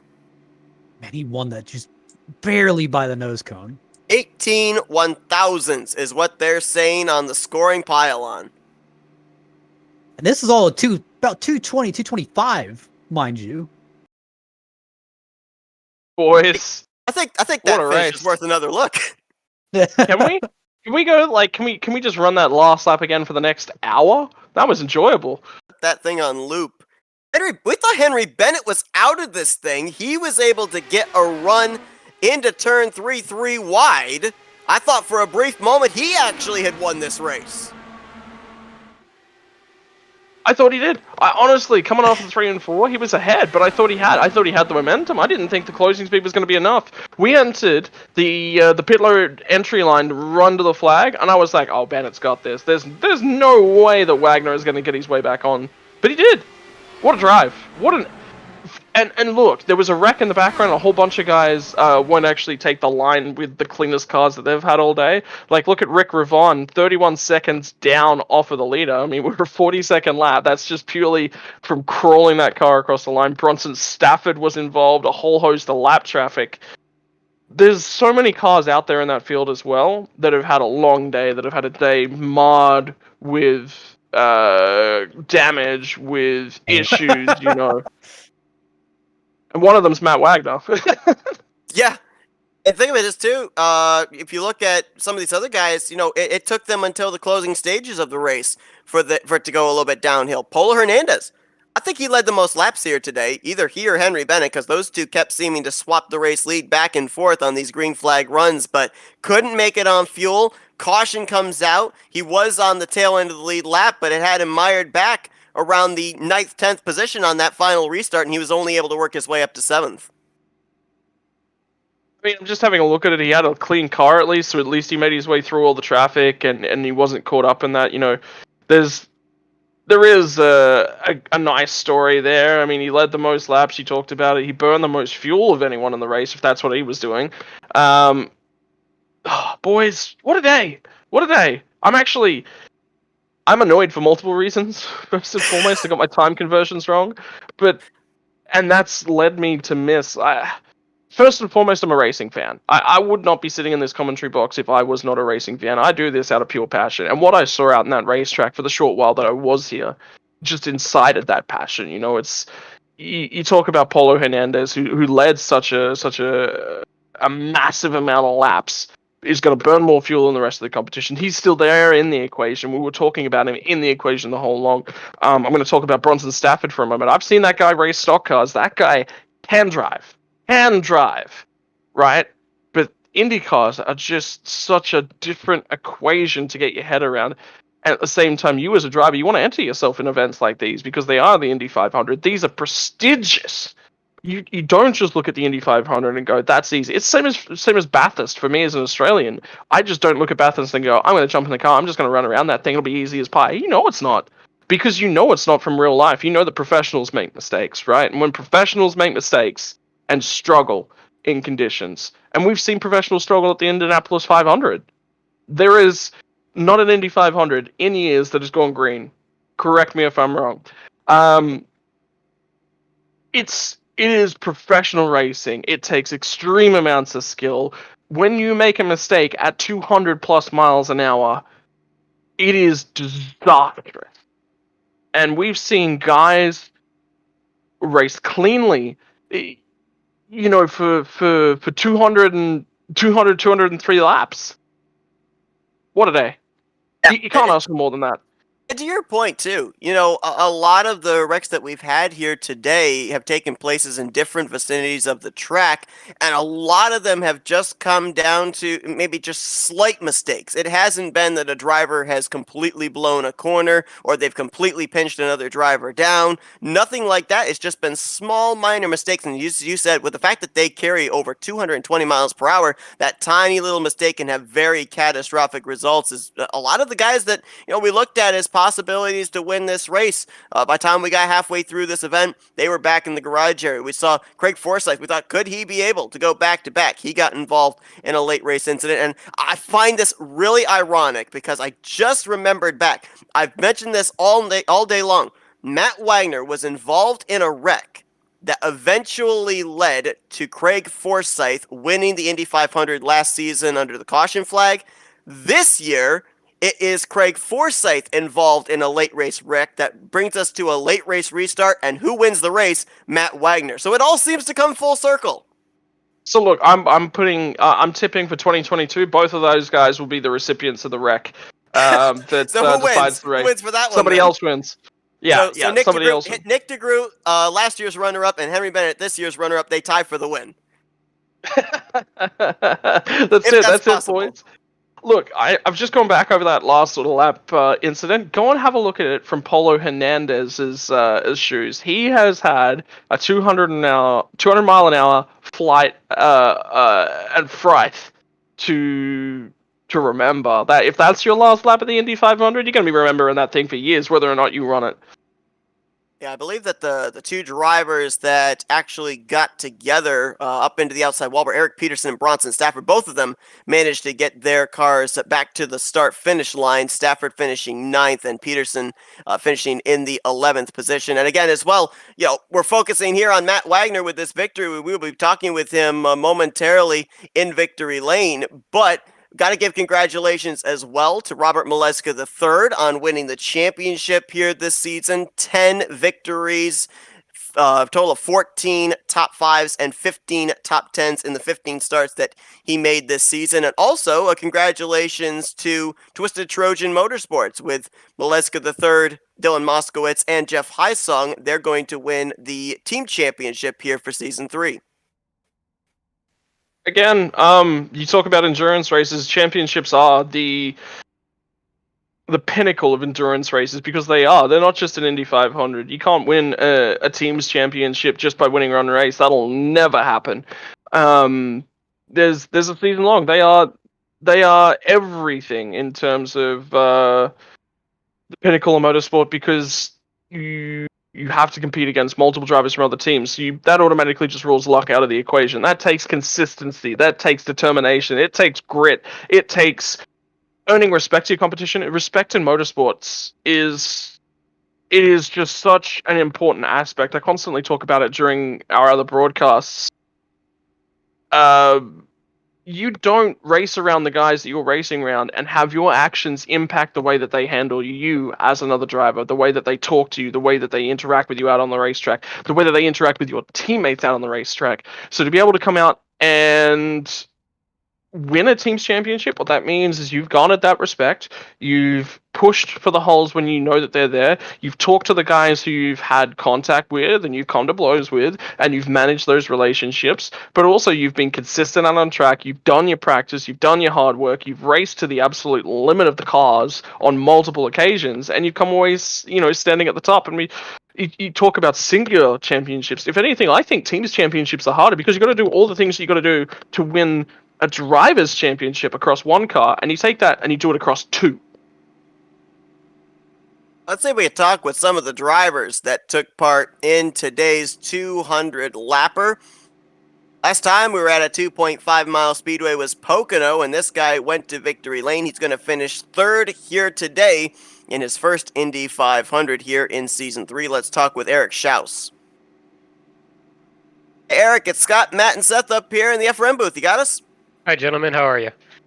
Man, we're doing good, but boy, we had ourselves one heck of a finish to be able to watch, but you were a part of it there on that final lap. About 5-6 drivers in the conversation. We talked about how you were really good in the closing stages in that battle at Pocono. Track of similar length here today. Obviously not the same configuration, but what was the strategy there when that late caution came out and you knew you guys were going to have a very small shootout to be able to finish out this Indy 500?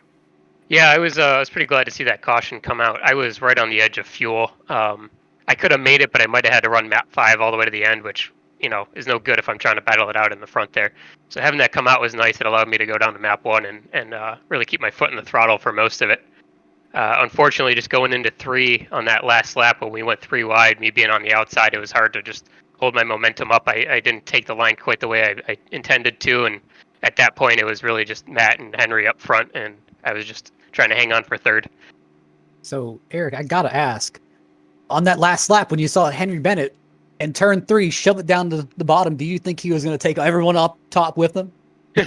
No, I wasn't. I know, Matt and Henry are both excellent drivers. I wasn't too concerned about that. What actually caught me off guard was I thought Matt was going to defend the low line. I thought Henry was going to come in between us. So that's what I was looking for. But then all of a sudden I saw Matt's car underneath me, and that kind of threw me off my line, just because I wasn't anticipating that. But it was a great move by Henry, and well done by Matt to bring it back. Man, I was just watching it back. The run to the line between you and Hobson was phenomenal. Hobson starts to stick it up the inside of you coming through 3 and 4.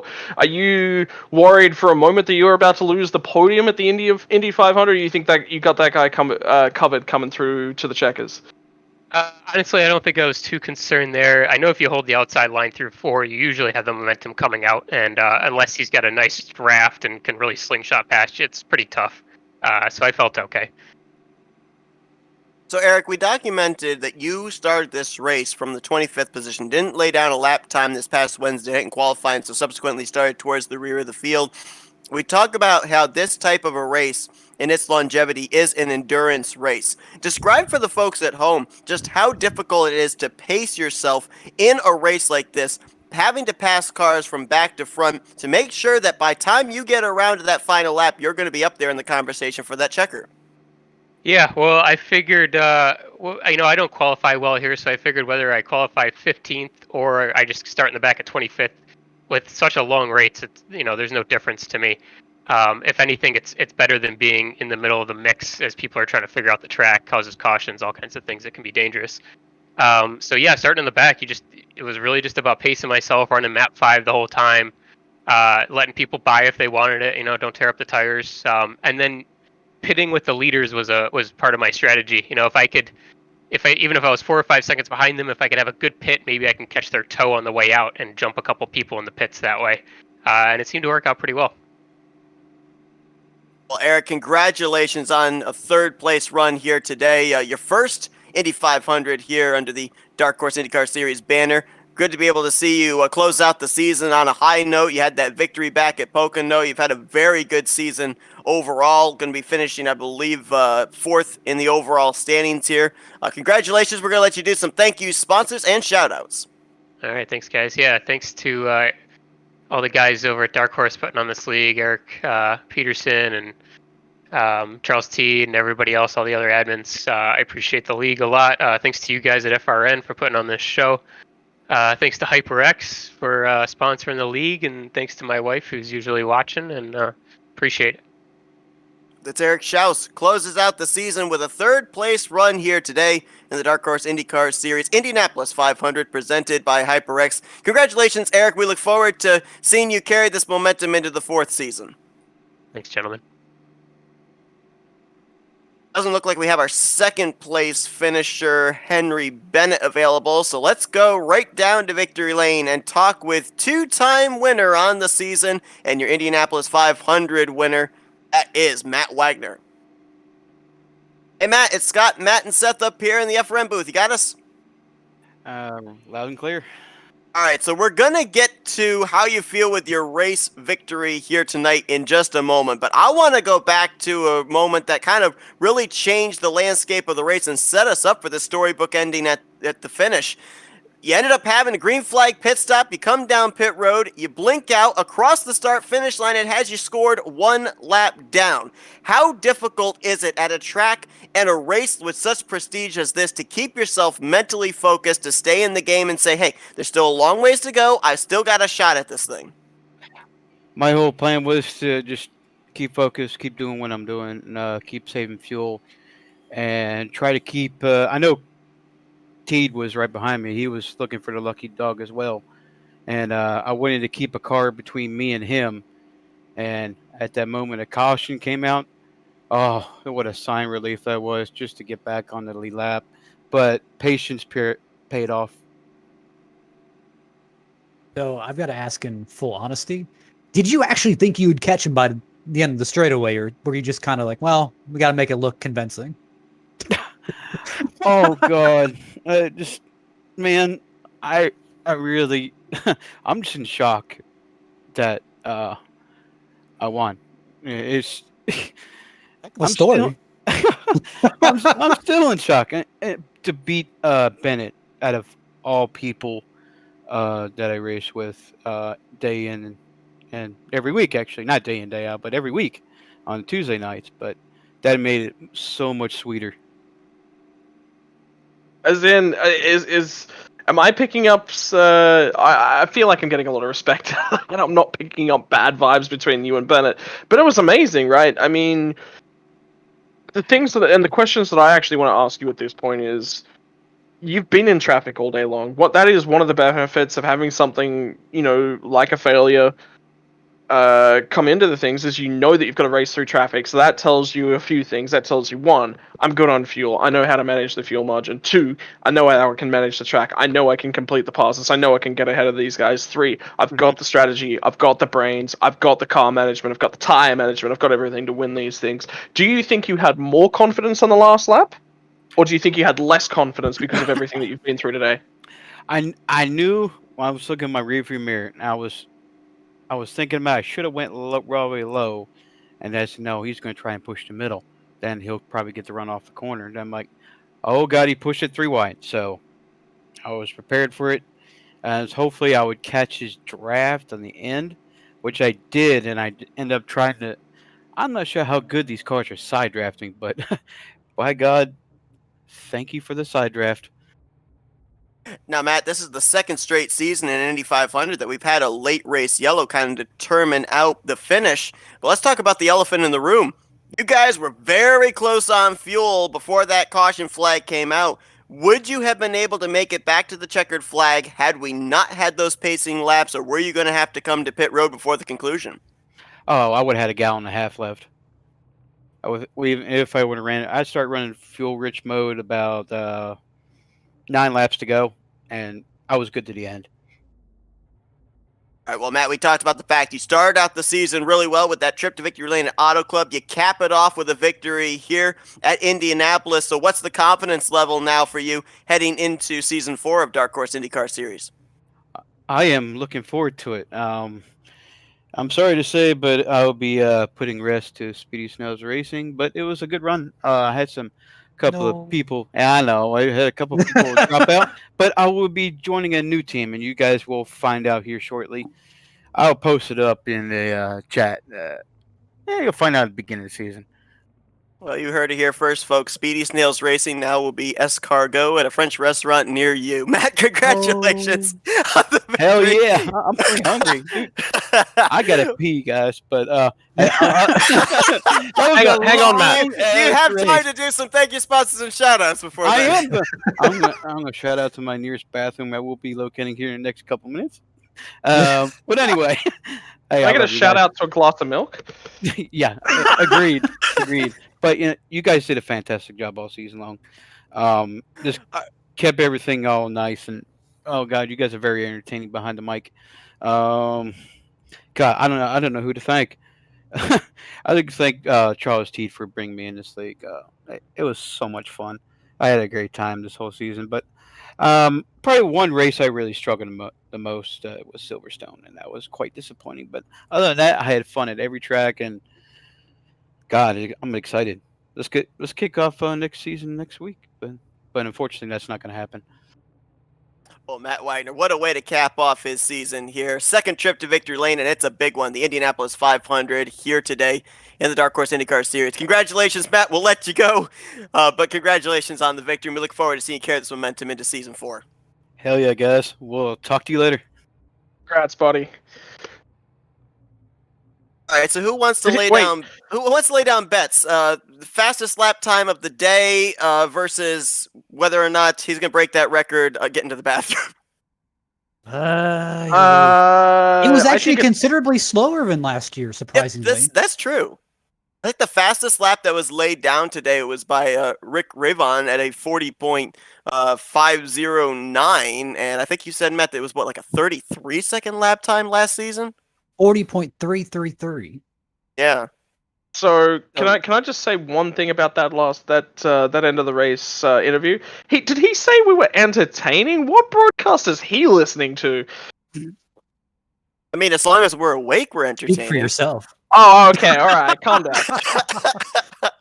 I'm wholeheartedly sticking to Matt told me the wrong time. I'm sticking to that because if he told me the right time, I would have said no from the get-go. At least would have been honest with you, Matt. I'm not gonna lie. Sorry, you can't set an alarm clock.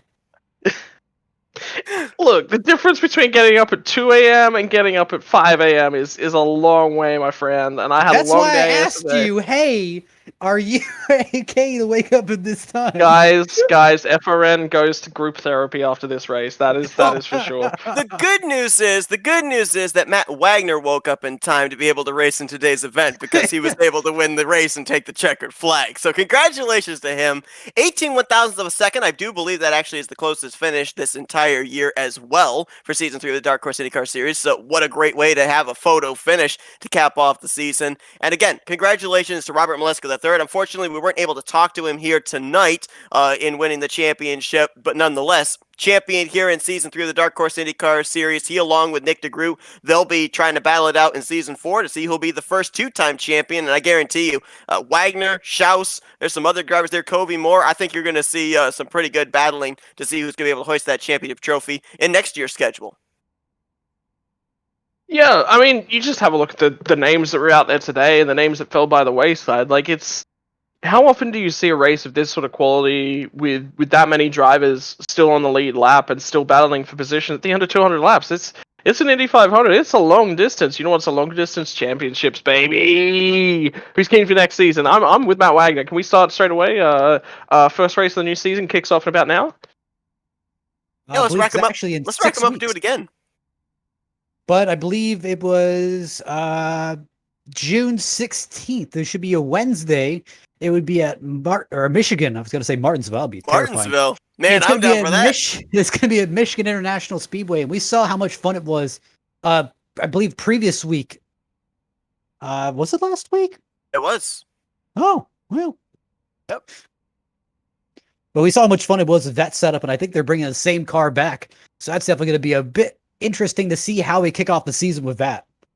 They kicked off the season with a 2-mile track this year at Auto Club, and Matt Wagner won there, so we'll see if he can get his season off to a good start in Season 4 at Michigan. But, man, a long one here tonight for the drivers, but it was certainly worth sticking around if you joined us here today because the finish was exemplary. Matt Wagner with the victory, 18 one-thousandths of a second over Henry Bennett. Once again, congratulations to Robert Maleska III on the championship. Congratulations to Twisted Trojan Motorsports on their team championship. And now it's a clean slate in about 2 months' time to be able to find out how the storybook is going to be written for Season 4 of the Dark Horse IndyCar Series. Matt, Scott, appreciate you joining me in the booth here today. Matt, thank you for not wrecking the pace car. Appreciate that as well. I almost did out of one.